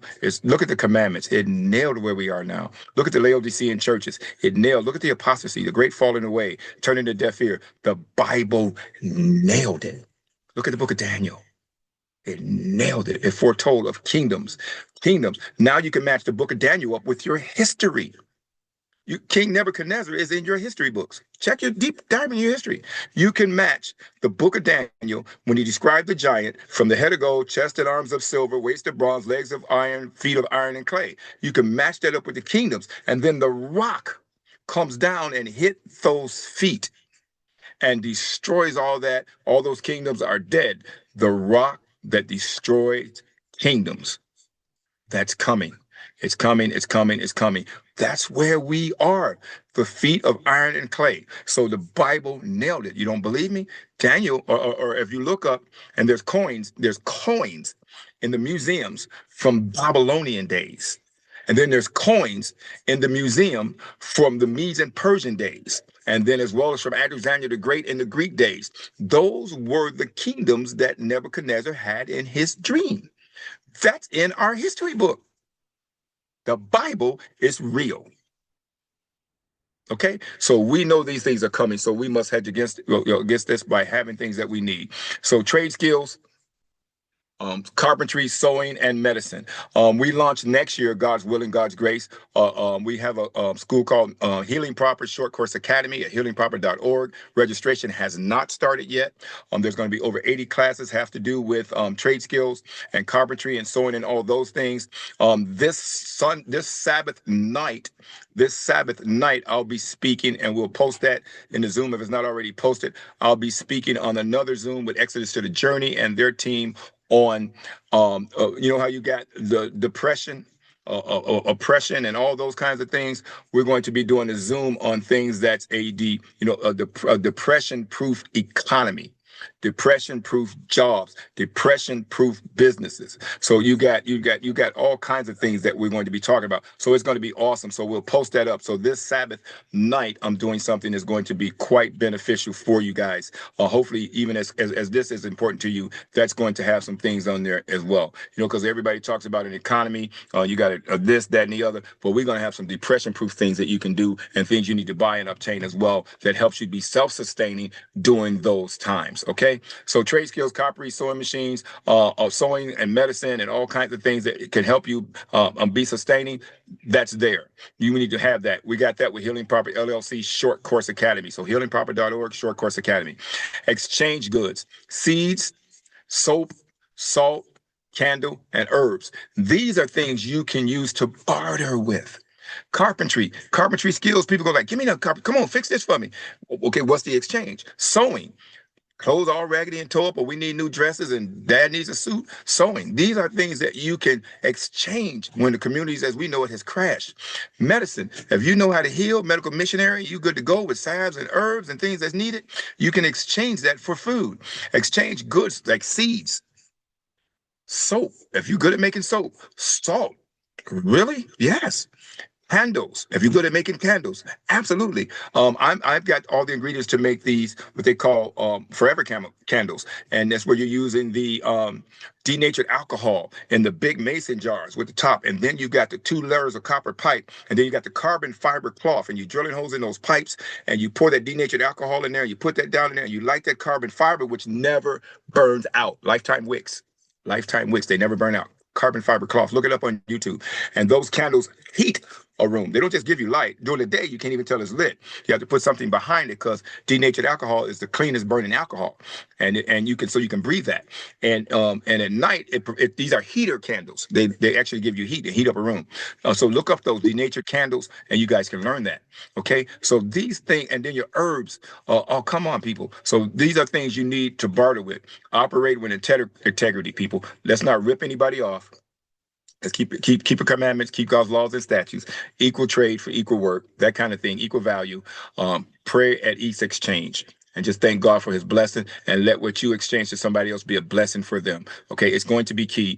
You pray at each exchange. For one, the devil just wants to have the victory in everything he do. We're not giving him nothing. We're not giving him a thing. Proverbs 11:1, a false balance is an abomination to the Lord. So let's not attempt to take advantage of someone. If you feel you should have gave him a little bit more salt, call him back. Excuse me. You know what? Here's a little bit more salt. Here's another candle. And let's do equal exchange and bartering. And that's your reputation is going to go through the roof. But even if it doesn't, you'll be right with God. Okay. So that's going to be key here. Okay. So let's do a 2-month emergency timeline real quick. I don't even know what time it is. So you guys, I'm going to take a break in a minute for you guys to ask questions. So week one and 2, stock your water. This is something you guys need to do right now, especially since we've seen some states, right, just extended the benefit. In the event they have not, okay, we would have been caught out. Okay, so in week 1, stock water, food, the medical stuff you need, and security gear. Security gear can be a lot of things: lights, candles, flashlights, bullets, knives, guns, swords, tomahawks, axes, pitchforks, hatchets, machetes. I'm sounding like my sister Kira, who did the backpack piece for us. But security gear. Okay, anything that you need, make sure you have that wiring for the fences, all those kinds of things. Post and all those kinds of things. You know, when you want to put wood posts in the ground, and you can buy these giant rolls of wire on Amazon, giant rolls of wire that's 3,000, 4,000 feet of wiring or more. It's really, really thin, and you can put 3 layers of that around. But if you chop down trees and you want to put them in the ground, you got your post hole digger, which I found a post hole digger at a garage sale for $1. It was new. A post hole digger where you drive holes in there. Before you put those posts in the ground, if you start your fire and let that pole kind of almost scorch or get charcoaled amongst the edge that you're going to put in the ground, that pole will be in that ground for a long time because the bugs won't eat it, and the water won't mess with it too much because it's been burned and charred almost down to a charcoal. Okay, and those poles will stand up there. Then put those poles all around and put that wiring on 3 different levels. You got a secured fence to plant in to keep the deer out. Those kinds of things. Okay, so do that. Stock water, food, medicine, security gear. Weeks 3 and 4, fortify your home and begin gardening. So immediately start to put some seeds and stuff in the ground, even if you're in the city. So what if they jump the fence? In the event they don't, you have that food. If they do, they're fed. Okay, but start putting seed in the ground. Weeks 5 through 6, test your power. Okay, review evacuation, test all the things you got that's supposed to work for you. Test power. Test your generators, test your equipment, the lights, the batteries. Make sure you also have smoke detectors and carbon monoxide detectors. We don't want you to go somewhere and get lost out and lose your life with carbon monoxide. So make sure you have those things if you're in the country or in the city. Make sure you have those things. And week 5 through 6, you're going to test that. You want to review your evacuation plans if you're in the country, because remember, even in the country, at some point, you have to flee to the woods. Even though you're in the woods or in the country, remember you have to flee and food to be laid out for you. Remember, read your scripture. So we need to know about these things. And then week 7 through 8, faith and community outreach. Get with the community. Go over this video that I'm producing for you now. Go over this, let people watch it and know the things that they must do. So I pray to God that this be help to someone, help to somebody right now, that this be a benefit for you and the things that we must do. So share this with your people. And then Exodus 14 and 13, fear ye not, stand still, okay? God got you. God got you. He didn't give us the spirit of fear, but power, love, and a sound mind. Faith is the weapon. Listen to me, guys. Faith is the weapon. Preparation is the shield. Faith is the weapon. We're going to believe that everything is awesome, that God is going to get us through this, but we know we have to prepare because now we know it's coming. So faith is the weapon. Preparation is the shield. Let's block it. We prepared, so let's block that hunger. We prepared, so let's block that water need. We prepared. We had faith, so let's block that. Somebody coming in on a security. We got that. We're preparing. Preparedness is the shield. Okay. So share it with somebody. Faith is the weapon. Preparation is the shield. We prepared for this. We had contingencies against this. We bought sewing kits. We had yard hose. We had weed barrier to go on the ground because of the dirt. We want to plant down in that. You ain't got time to till up all the dirt. Put weed barrier down. Just punch a hole in there and put the seedlings right in the ground. Just grows right up. And you don't have to worry about raking all those weeds out all the time because you got weed barrier. Have faith. Preparation is going to get you through. Continue fasting, worshiping, and serving. Preparation ministers to others. Preparation is ministry to others. So let others know what must be done. Okay. So again, faith is the weapon. Preparation is the ministry. And then the arc of preparation. Home equals refuge, faith, and survival. Secure your home, everyone. Secure your home. Even if you're in the city and you can't get out, at least prepare to have these things. And then when it's time for you to leave, God bless you with your country property, or you got up and actually start to seek country property, even though you don't have any money. How many cases we got where people got up without no money, like we did, and went looking for a country property and got it. Okay, so God bless you. So let's seek that. So home should equal refuge of faith and survival. So prepare to get out. You may have to leave somebody. You may have to leave somebody in your home, but you must get moving. Lot's wife looked back. What's going to happen to my curtains or my draperies? And she lost her life, turned to a pillar of salt. It wasn't draperies or curtains. I don't think that's why she turned back, but her heart was there. We know that. Her heart was there, and she lost her life. She had left, leaving, but turned back in faith where the mind was there and lost her life. Okay? Store food, water, and faith together. Store food, water, and faith together. So in that room, I got my food, I got my faith over there, I got my water, okay? And you're going to be self-sustaining because you're going to be good with God because you prepared, okay? Preparation precedes deliverance. Preparation precedes deliverance. And I'll explain that to you.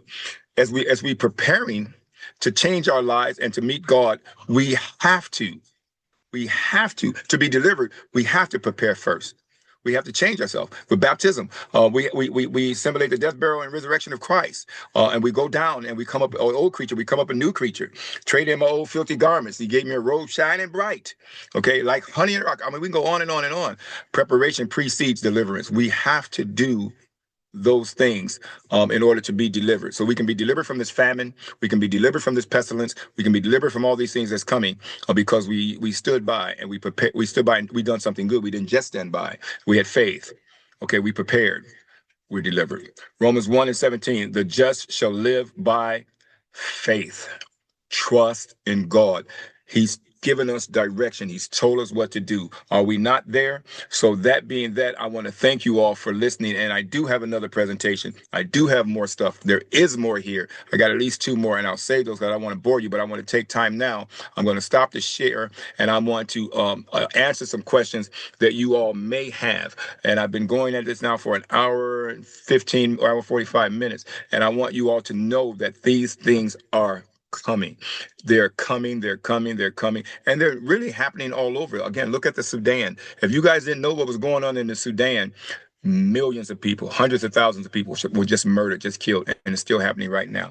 I see the first hand. I see Alicia. Go ahead, Alicia. And anyone else with the questions, come on, bring them on. Let's. Hopefully, I can be a blessing for you. Yes, my sister. Praise the Lord. You got my name right now. All right. I got All you. right. I got you. Took me a while though. Yeah, I know. It takes a lot of people a while. Okay, so what was the name of that candle that you said, like Forever Candle or something like that? That's it right there. And if you go on YouTube and look at that Forever Candle, type that in, and it burns denatured alcohol. Okay. And it's a heated candle, and it's a copper pipes, and then you buy this carbon felt. We got ours from Amazon, and we got a 2-foot roll. I thought I was gonna need two. I didn't know they come that big, but it never burns out. It'll burn, but it never burns out because it's made from carbon fiber. And it shows you how to take the mason jar and you drill a hole in the top of that jar. You match that first pipe up with it, and then you got another pipe that sits, the smaller one that sits down inside the other copper pipe. And there's just enough space for you to squeeze that carbon fiber to wrap that inner pipe in, and you make sure you drill holes in the pipes because that's where the denatured alcohol is going to come up through and the air is going to get in. And then once you do that, the carbon fiber, you put a little, got a little of this denatured alcohol on there, and you light that carbon fiber, and it'll burn. It never burns out. The fuel, the denatured alcohol, will eventually go out, but it lasts so long. It's a heater as well. It burns so clear, you literally have to put a piece of paper behind it to see the flame. And it burns so clear, and it heats a room like you would not believe, and you can breathe it. You know how you have to have a window open all that time? Not here all the time. This is awesome, and it's on there. And so get it. I have it right here. I got the jars. I got my pipes. I'm just ecstatic. And you'll drill. Get your metal drill bits and drill those holes in there. But it'll show you that. And that's one of the videos I tell everybody to download with your YouTube downloader. I talked a lot here on first aid, guys. How to do stitches, how to fix arms, how to stop bleeding, how to fire, 3rd-degree burn, how to treat that.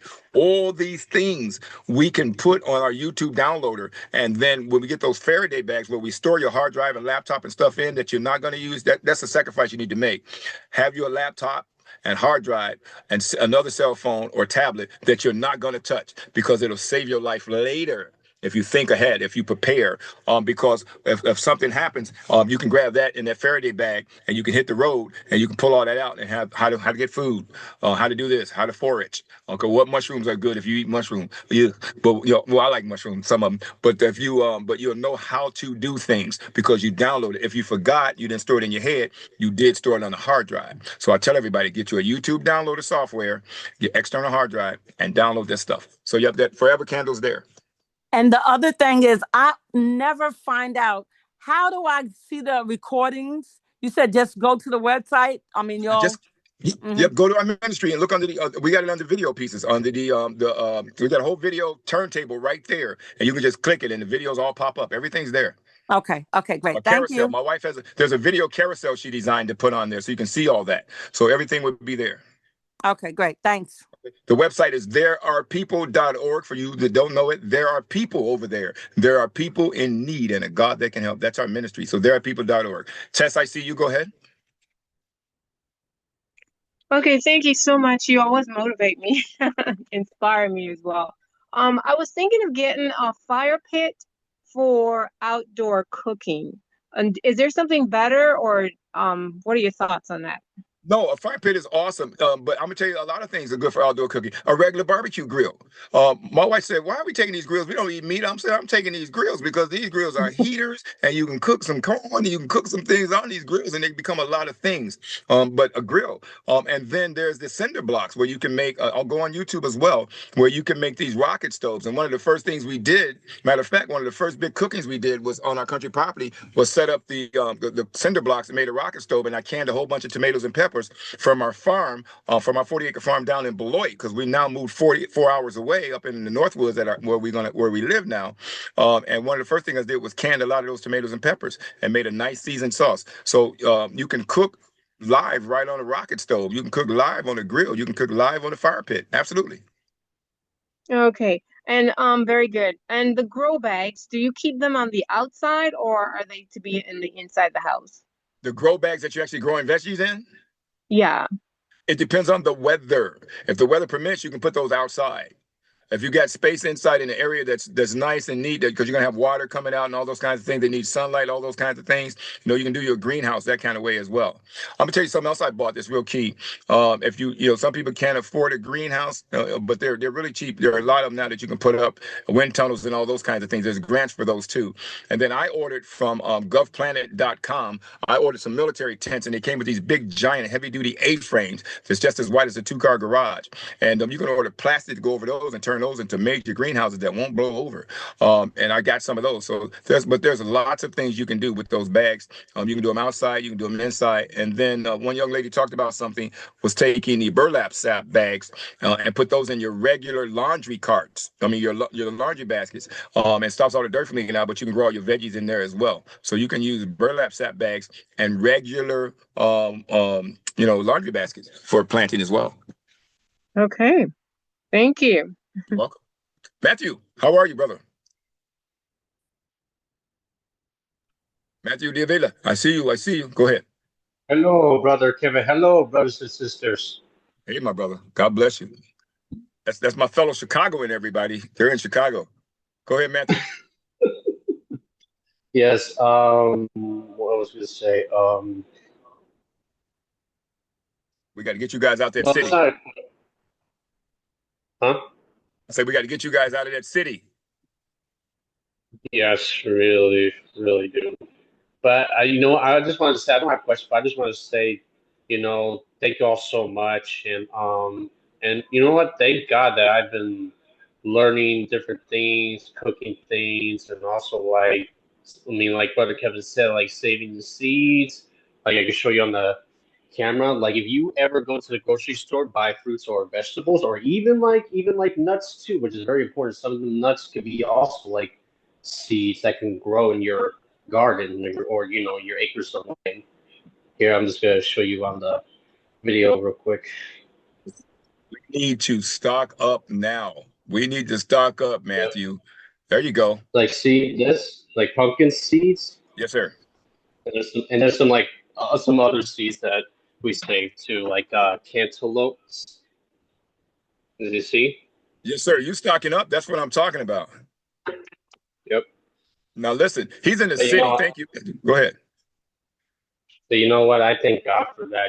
Teaching us and even like reading books of herb plants and what to look out for as well. Yes. Thank you, Matthew. Appreciate that. So he's in the city, you all, and he's stocking up with seeds. So we have no excuse in the city. We have no excuse in the country.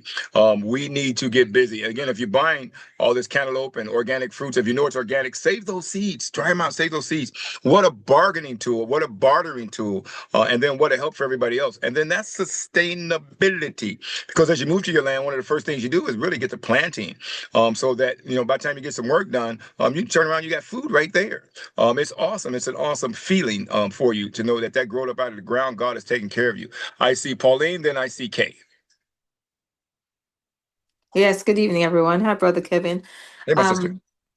What's the best way to save the seeds that we save? Oh, that's To okay. store them. Okay, unmute. You shouldn't have said that, Pauline. You matched up right. You got right in front of the right person to ask that question to. So Kay is right there after Kay. Pauline wants to know what's the best way to save seeds. Unmute. Well, There she first goes. you have to first you need to dry them. Okay. Pat dry. Mm-hmm. So, I actually purchased little seed packets. They're made of newspaper, and I store them in a cold place, right? Okay. So I would put mine in a refrigerator. So even for example, whether it's a bulb or it's a or if it's a seed, I would actually store them if you have an extra space in your refrigerator. I store them in my refrigerator. So for example, onions, I can keep my onion bulbs going all around. I just go and pull it out the refrigerator. And for the seeds, I also do the same thing. Not I have not them not in the separate. not in the freezer, in the refrigerator. I put mine in the refrigerator, yes. Okay. Because Thank what'll happen is with all the things that I have to do, if I put them in the freezer, what'll happen is if I leave them out and they sweat, I'm going to have a problem. And I have a lot of seeds. Okay. So So if you're going to, what do you put mhm. them in? Excuse me. Yes. What do you put them in? If you don't if you don't have those little packets that you buy, can you just wrap them in newspaper? And Yeah, you can wrap them in newspaper. That's not a problem. You can you if you have those mini paper bags, I always use a paper bag. okay. Or even if Jack you says a have wheat like pepper bag. A wheat. a manila folder or something like that. It's all the same thing. Just put it in there. I know somebody in the chat said they wrap them in paper towels. Yep. I don't normally wrap mine in paper towels.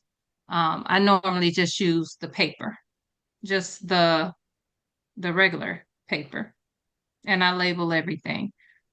There you go. Thank you, my sister. There you go. Pauline, that answer your Eh, question? That Okay, go does. ahead. Thank you so much. Thank you very You're much. welcome. You're welcome. Go ahead, Kay. You had something before I called on you. Yeah, so there are a few things that I just want to let people know that I've put in the chat. Number one, for all the people who are new, we do have a TAP support team where you can reach us every day at basically respectable times for WhatsApp, through WhatsApp. So feel free to join the public WhatsApp team. We also provide updates throughout the day on anything you need. Please go to, there are people on YouTube. The link is also in the chat. On YouTube, you will be able to watch all of the videos. And Sister Rita actually posts the videos after they are recorded. After we're done, she always goes back and she posts the recordings in the WhatsApp group before you will even get a notice through YouTube that they're there. And also the website is in the chat as well. There are people.org. Videos are also there, but there you also see the link for consultations where you can book a consultation with one of the team members to kind of facilitate you into your country living. It also has a store where you can get a lot of material, and the majority of things in the store they're actually free. Okay. And in the store, Brother Kevin, he has some corn. So at the beginning, he was talking about the corn. Guess what? You can get corn, but you're going to have to grow your own. And the seeds are in the store. That's all. Thank you, my sister Kay. What she's talking about, and I don't have a lot left, but you know what? I'm going to plant a lot this very next year so that I can reproduce more. So what happened is I found a family through one of my friends when I was working there that this family had this corn from the 1800s, and these seeds are open pollinated, never been treated at all. And what's killing people now, and this literally, you'll see, I'm not making this up. It's in today's news, and the Midwest issue with corn, that it has a cancer on the rise, and they had said before, if you got something that's been sprayed right now with Roundup and is Roundup ready, in order for that corn to survive without having weeds in it, without getting weeds and stuff overtaking it, that means the corn itself has to have some level of contaminants in it. And sure enough, they just put it out there finally because it's killing people so fast that it's not funny. I got a piece I put together already. I was gonna get to Pastor Enriquez for Midday Power Surge, and there's so many new cancers that's on the rise so fast in 24 and 25 that it's unbelievable, and it's grabbing people under the age of 50. So 25 to 50 are dropping like flies. I'm talking about, I have the numbers that they listed, and it's tremendous. And just today, they tied it to corn. A lot of things they tied to corn in the Midwest. And I'm like, wow, that's scary. So I do have corn seed. Matter of fact, somebody just ordered 2 pounds. We got to ship that out. Corn seeds, because it's open pollinated. So the key thing with this corn, grows really tall and big. You get sometimes 4 ears on the stalk, is that the key thing for this is that you make sure that you take 5 to 10 to 15 years or 20 years or 40 years, or whatever you can save, and don't eat it.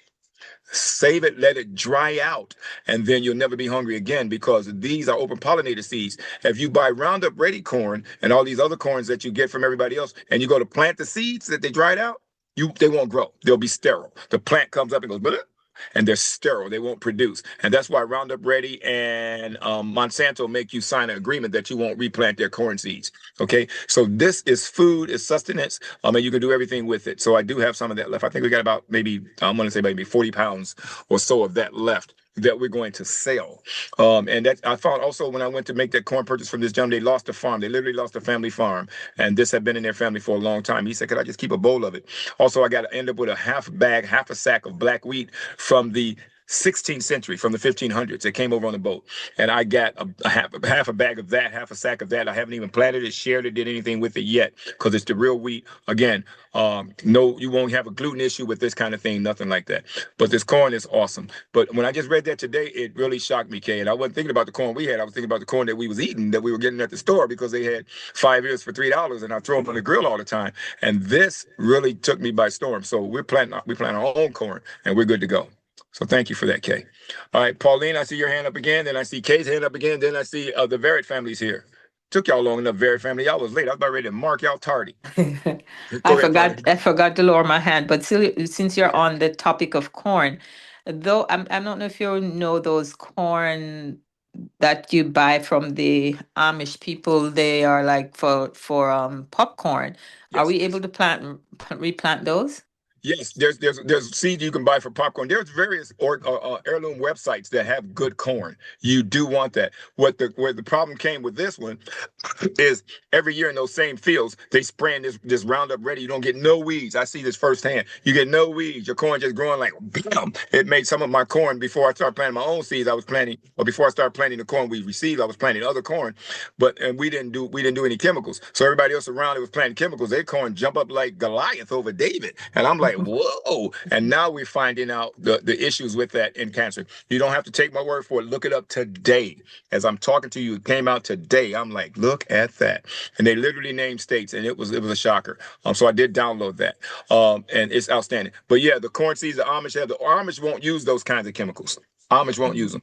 And there are some sites that you can get good stuff that's not Roundup Ready, that has not been treated. It's open pollinated. And I'm just grateful we have some. It's proven. My boss is 6'5" that I had at work, and he sent me a picture with him standing on his toes trying to reach the top of the corn with his arm extended. He said, where did you get this Jack and the Beanstalk corn from? And what a blessing. Amen. Yep. Thank you. God bless you. Not a problem. My sister Kay? So for those of you that have a lot of questions about seeds, right now I'm going to upload just a document for you to um be able to download. Basically what it does is just tells you the difference between the seeds, but it also tells you specifically with each seed how to save it, right? The best way to save it, because you're going to do each type of seed a little bit different. It's going to tell you where you can get free seeds from. It's going to tell you how to test your seeds before you plant them. And then it's also going to give you seed sites in major countries like the US, Canada, New Zealand, South Africa, India, Japan, Mexico, United Kingdom. So make sure that the document that I just uploaded in the chat, that you download that so that you can use it later. And it can just serve as a one and all guide. There you go. Thank you, my sister. God bless you. And trust her, you all, because she grows some beautiful fruit. And veggies. She had cabbage so big, it made me mad because we planted cabbage and her cabbage laughed at my cabbage. I'm like, that ain't right. So she's good to go there. And then I'm gonna tell you guys something else. Oh, someone just asked where do they get the corn seeds? Go onto our website, therearepeople.org. Go into the store, and you go all the way down because that was like one of the first items we had on there when I had just got those 600 pounds. Go down there to the store, and you'll see it, and you can order from there, and we'll ship that out to you. But Ukraine.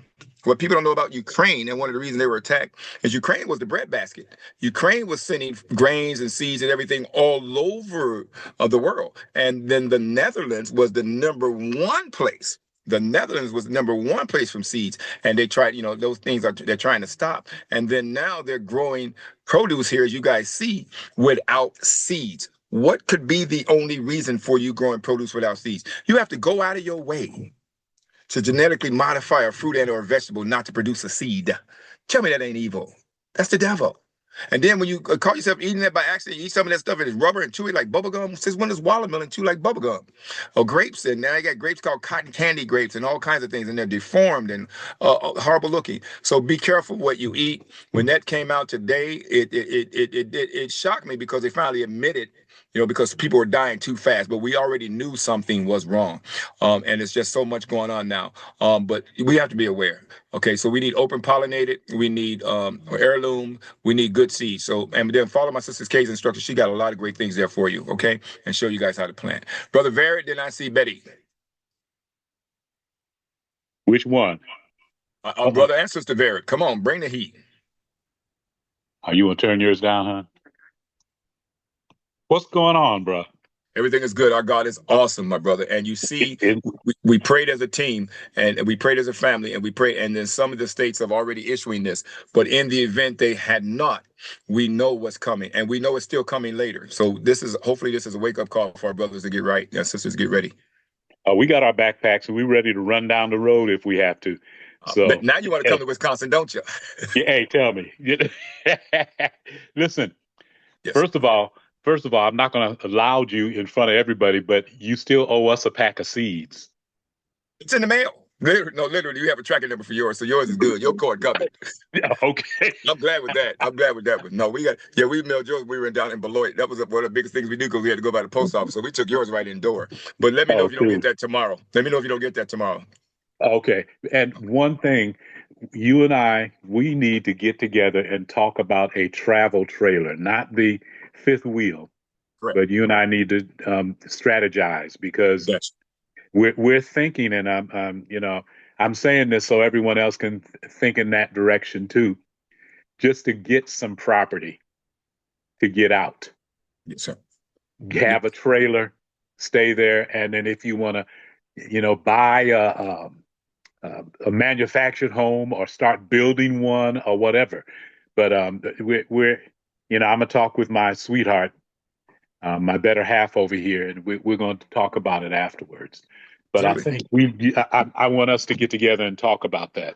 Yes, sir. The strategies in order to, find out what's in people's pocket and all that type of thing. Because we want to get. Yeah, let me explain that to him real quick. What he's talking about real quick is we purchased 3 travel trailers at various times. Actually, purchased more than that. Purchased several travel trailers at one given time. And you go onto a lot where they sell these travel trailers, they're going to immediately start trying to spend the money in your pocket and make you buy 2027 or 2026. And I told the guy no, because, my wife, she definitely wants the best of everything. And then I expect that because she should have it. But when the guy got done, I said, no, that's not what we want right now. I'll tell you what I want. I want something that needs fixing. I want something that's need to be repaired. I want something that broke down and needs some help. He said, no, we don't have nothing like that. I said, well, I want to start because if you start low, it's easy for you to work your way up because they get excited. But if you start high and then you want to work your way down, they'll be done with you. So I started low, right? And he said, well, I got so and so. I said, nope, that ain't gonna get it. I said, I don't want to spend no more than $2,000. When I got done with him, this gentleman, he took me to a camper that was $8,900, which is not a lot of money still. He says, now make me an offer. I said $2,000, just like Alpha from the Little Rascals. Alpha, $2,000. What was that, Spanky? And then he said, give me $2,250. I said, sold. And sure enough, and so don't let people spend your money. I did that 3 times. I did that exactly 3 times and got 3 campers for that time. We had more campers. But you can negotiate what you want. Don't let them spend your money. If they don't have anything for you, go somewhere else. People are selling campers. And then as the seasons end, may not so much in the South as it is here in the North and the Midwest and those things, people let things go for even cheaper and lesser prices. But don't be out of $200,000, $150,000, $170,000 for a travel camper. You don't have to. For one, they'll finance it for you, but they kind of lose value over the period of time. You can't get that money back. But they're a great piece to travel in. Because when me and my wife sold our house, people made us such a good offer. They said, "Can you be out in 30 days?" Well, our other house wasn't ready. In fact, it still ain't ready. But we stayed in a camper because we had campers. And what a blessing. So, yes, that's a great rate, brother. And I'll go over with you how to do that. And matter of fact, I'll talk to the camper people for you live on the phone. Yeah, I know that's right. There you And go. another thing, I just wanted to mention, you mentioned something about tools. Yes. The classes that I'm going to be giving, that we're going to be doing through the academy, Yes. through your organization. Miller Copper Short Course Academy. When I first started off as a carpenter, I learned how to use everything that had no power to it. Hand saws, drills, there were no air powered hammers, Really? all of that. I learned how to use all of that. And I also know how to use a sickle. So, that'll be part of it. Because Absolutely. when you're talking about being prepared, everyone needs to be prepared, because if the electricity cuts off and you don't want to start up a gas powered generator, but you still need to cut some wood, you need to know how to do it. You do. So, And to back it up, there was a family that was hungry one time, and I gave them we got groceries and gave them a whole chicken cooked. That's when we were back in the meat days. We don't do that now. But gave him a whole chicken. You know what he said? He says, "What do I do with this?" Didn't even know how to cut up a chicken. oh my. So we got to go Okay. back to teaching people how to use those tools, how to do things that they forgot about, because we're going to be caught with lights out. We're going to be caught in caveman days, so to speak. And we have to know God's blessing us. In fact, we've seen all the things that happened in the past. We're living it now, and then we have resources, but we're not bringing those resources to bear. We're not putting them up for when these things happen, because we're going to go back to lights out. Lights just came in the 1800s. Lights came. Remember, we just got electric, and then now God has given us opportunities, and we're sleeping it. We're going to get caught not knowing what to do with nothing. What's a sickle? They're gonna think you can get on it and ride. You get on it, you're gonna split yourself. You ain't gonna like it. So thank you for that, brother. Did somebody ask you what a sickle was? No, I'm just saying they're not gonna know. Oh, But a sickle's for chopping weeds. Everybody, it's a big thing. They yeah, got the yeah, handheld one, yeah. and they got the small one handheld. And then you Yeah. see when they show death carries a sickle. Calf carries a sickle. That's right. Death carries a sickle, and that's for chopping weeds down or chopping hay. All that kind of stuff. They Yeah. use those in the hay field and alfalfa and all those kinds of things before they had all these machines. People still use them by hand. Yeah. Yep. One other quick question. Are you Yes. selling the wheat, or is wheat just something that you have I for have it. yourself? I have not. As a matter of fact, let me tell you where it's at. It's stored.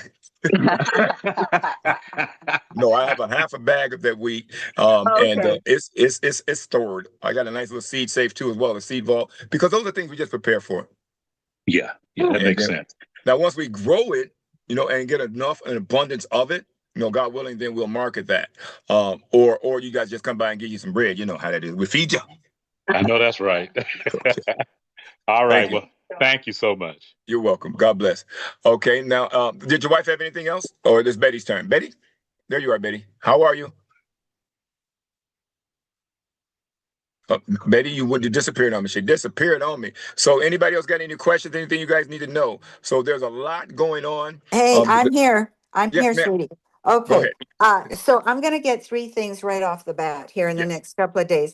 Can you throw me out a name of one solar panel, just to put on the ground where I think Carmen and her crew kind of know of one particular solar panel. Do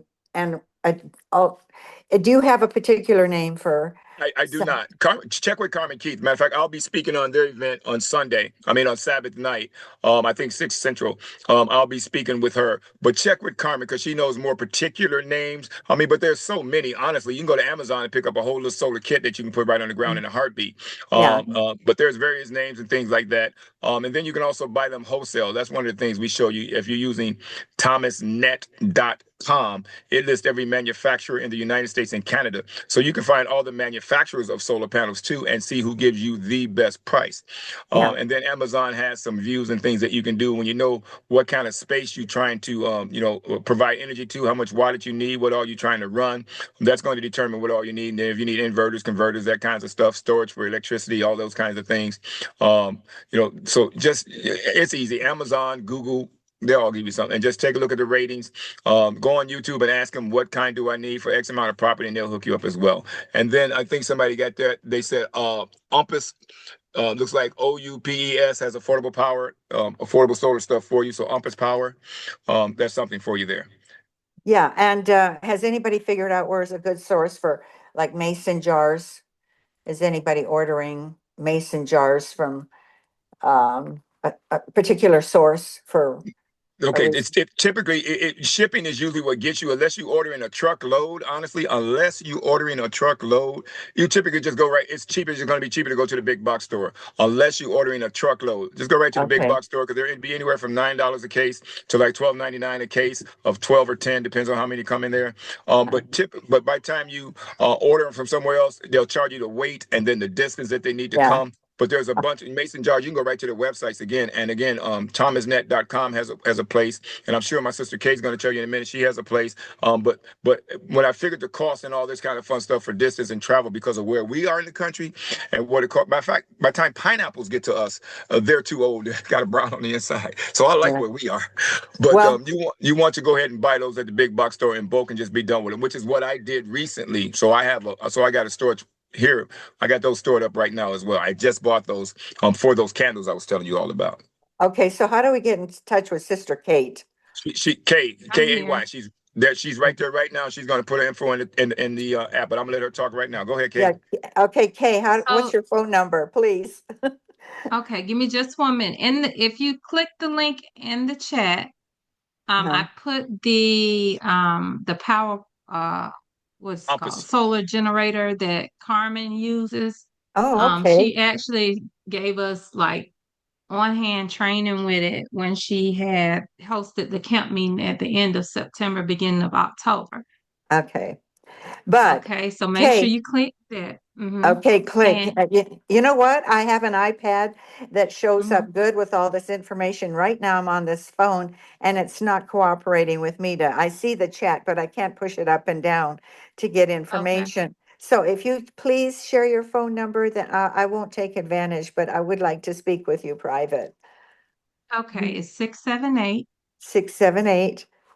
Oh, you know what? Hey, I'm look gonna at write that. it in the chat because I know Okay, he's gonna put this on YouTube. okay, Give me Yeah, I just was gonna one say moment. you gonna have everybody calling you. okay, okay. All right. Now, Sister Kay, are you the one that has the medical kit or the Yes. do you have the Mm-hmm. survival kit also? Yes.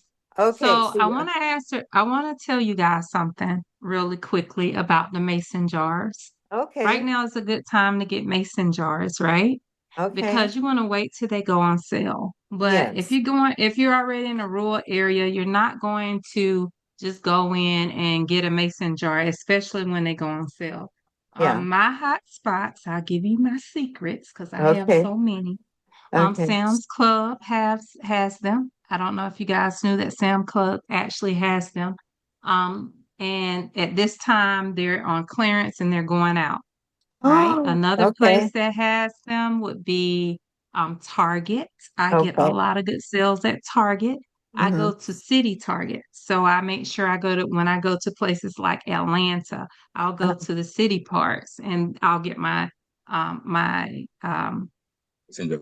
mason jars from there.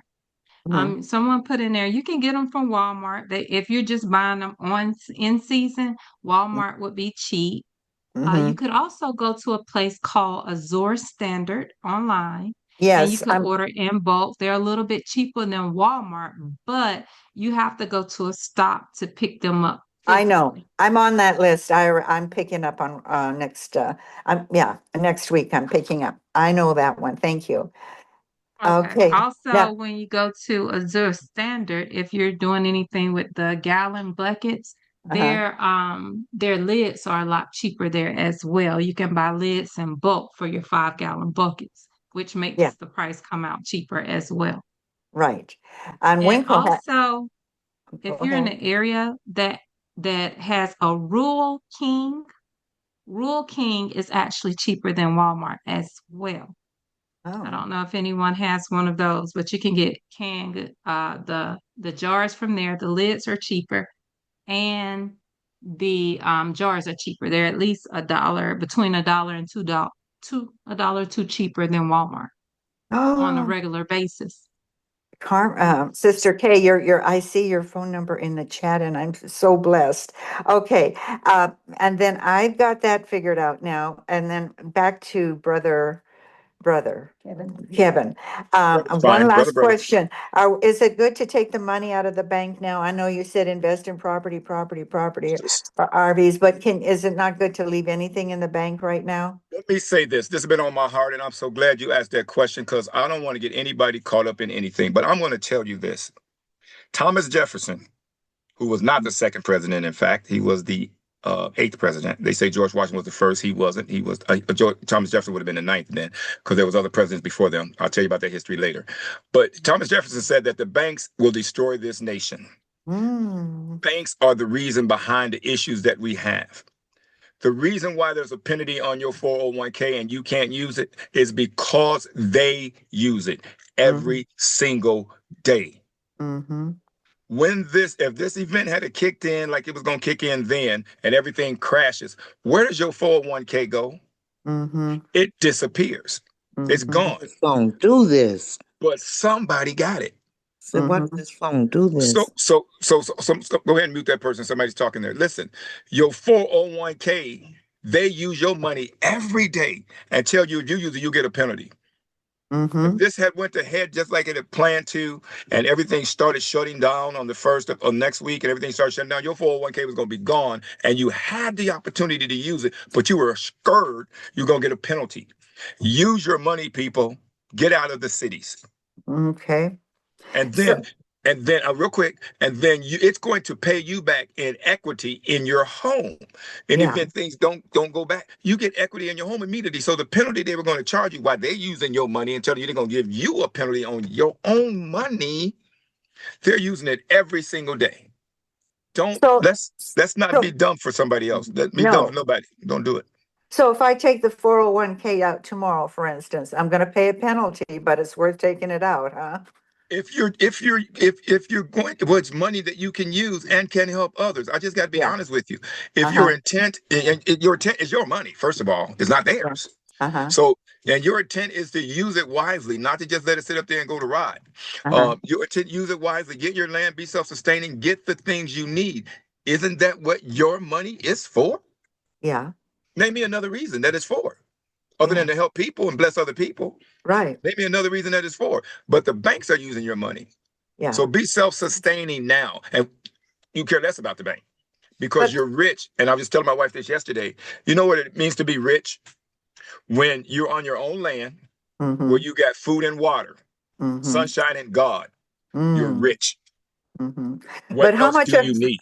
how much penalty will I be paying? You're right. I agree. can't answer that. I can tell you what I would charge you. But I can't. It depends. It depends on your age and who you are. And I know my age and I know what I had to pay and everything. And I'm like, I'm using my money. And sure Okay. enough, here we are. What a blessing. And when we had our house appraised, it more, a gazillion times more than covered the penalties. Oh, So okay. having your own property negates the penalty. All right. Got it. Especially if you're Okay. buying property wisely. That's why we have a consulting company as well. That's why we consult with you. Okay. So go on DelRPeople.org, as Kay said, go to the consult tab and book a consultant. And I will guide you through it and show you in paper, black and white. I can add color fonts if that's better for you and show you the difference. And you become self-sustaining on your own. And then your land pays you back. And then don't talk about growing produce and food. You can't do that with your 401k locked up by somebody else, but they're using your 401k. Yeah. Yes, Thank ma'am. you. You're welcome. Thank you. Okay. And I don't care how old you are. There are people in their 30s with $200,000, $300,000 in 401k, and they're scared to tell you, there's going to be a penalty. What's the penalty when you can't get to it? I had $300,000. How do I know this, guys? What I'm telling you guys, because in 2008, 2009, it happened before. I lost everything. I went down to zero in my 401k. That did not happen this time. Yes. We sitting on our 401k. Okay. Thank you, brother. You're welcome, my sister. So, but let me do a prayer real quick and close so we can keep the recording down. I think the recording is going to be 2.5 hours. And then if you got any other questions, we're going to linger. So I just want you all to bow your heads with me. Heavenly Father, our God in heaven, we just thank you for your goodness, your grace, and mercy. Lord, forgive us our sins and our transgressions. God, we thank you for the miracle that we witnessed, God, with that storm, God, in Jamaica, God, that lives were spared, God. We saw, God, prayer being answered, God, even though there was loss. God, bless all the hearts and people, God, their souls and minds, God. God, grant them conversion, God, in their hearts, God, as we start to seek you more. Bless everyone on the Zoom, God, that we pray that this has been nourishing for their minds, hearts, souls, bodies, and spirits. Thank you for those who listen, God, who participated. Let this Zoom be a blessing and wake people up. Let it be something that motivates people to seek you more. You told us the end from the beginning, and yet we're witnessing this. So we ask your special blessings right now as we send these prayers up to our Lord and Savior Jesus Christ in the most holy place of the heavenly sanctuary. In Jesus' name we pray. Amen. So